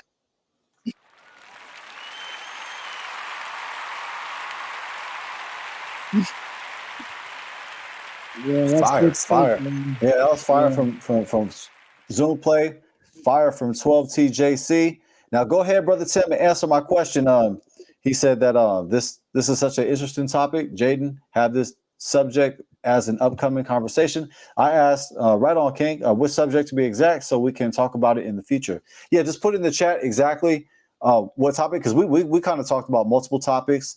So if you just could be specific, then I would know, so that we can talk about it in the future. And hopefully there'll be no technical issues on your on the live stream for you to get on, Tim. I know you said you were having trouble. Hopefully that wasn't from my behalf. But next time, hopefully you can come on, and it would be great to speak to you in person. Okay, you said you can go with either debunking or validating the 12 tribes chart or the location of Israel. Oh, okay. I'll keep both of those topics in mind. I got you, brother Tim. Now I'm gonna go ahead and close and say I'll answer my question, because that was a question I brought up. So the question of tonight, I'm gonna close right here. Should Hebrew Israelites cancel GRLA Hebrew? A Torah perspective, open panel discussion. Now, from all the evidence that I've seen, all the alleged evidence that I've come across, I believe that, yes, I think we should he should cut himself off. We should allow him some time to, he's already stepped down from Sakari. Now, I don't know the specifics. I don't follow Sakari, but he's already stepped down. However, I think that he needs some time to himself. He needs to spend time with the Most High. I hope that he repents. I hope that he learns from the mistakes that he made. I hope that he repents with all of his heart, all of his mind, and with all of his soul. And that's something that we all have to do. That's something that we all have to continue to do. We just don't repent one time. We got to keep on repenting. Repenting is a process, and it is progress. Repentance is progress, and it's process. So all of us need to love our great King with all of our heart, all of our soul, and with all of our strength. And at this time, yes, I think that we should not tune into his preaching. If he's giving like sermons and things like that, I think we should cut him off by not watching his videos. Let's give him some time to learn, to grow, to repent, and when he's repented, he can come back and preach the word, and hopefully does not continue to make the same mistakes, and hopefully does not continue to get caught up in any allegations. You don't even want anything alleged on you. Just the allegation alone is bad enough. So I hope that he stays out of the way, that he stays out of the mix, stays out of trouble. And yes, to answer that question, yes, I think that he should remove himself in regards to preaching. I'm not saying he needs to delete his channel. I'm not saying that. I'm not saying delete all his hard work that he's put in. I don't agree with his doctrine. I don't agree with his stance. I don't agree with his behavior. However, I have to be fair. I have to be objective. I'm not a respecter of persons, as it says in the Torah. But I think that we should cut him off by not watching his sermons, his lessons. We should allow him a time of excommunication. And when he's repented, when he has repented, if he has truly repented, and that repentance is not just saying you're sorry and just doing a video where you're busting into tears. If you ask me, there needs to be a trespass offering. And I know that we can't do the offering in regards to the ram, but I believe some restitution needs to be made, because the trespass offering, which I'm going to cover in detail this Friday, I'm going to cover the 5 offerings of the Torah, because we was not taught this in Christianity. This Friday, I'm going to teach the 5 offerings of the Torah. But one of the offerings that, by principle, GRLA Hebrew should perform is the trespass offering, aka restitution offering, aka, you brothers are going to like this because I'm going to like this, reparations offering. The Sham, the trespass offering, is called the reparations offering. When you do damage to somebody, when you've stolen something from somebody, when you deceive somebody, when you've stolen funds from the church, you have to pay full price plus 20% fine, which is the restitution offering, aka trespass offering, aka reparations offering. Yes, I do believe in reparations. Reparations is biblical. All right, there you have it, brothers. So I know I was a little long-winded, but I had to close. That's my close on there. Like GRLA Hebrew, we should excommunicate him by not watching his videos when he's teaching. We should allow him time to repent. And I believe if he's truly repentant, if he's really sorry, he would pay a form of restitution. He should pay restitution. He should pay restitution to his wife, to his kids, and to his congregation. I'm going to end it there. Shalom, shalom, Brother Reuben. Shalom, King. I know I'm not sure when you came in, Ak, but yeah, today we had a spicy topic. But thank you for answering that question. He says GRLA needs to repent. Thank you. Thank you. All right, family. So on that note, I'm Jaden Israel. That's 12TJC. That's Zoom Play. Until next time, shalom, fam.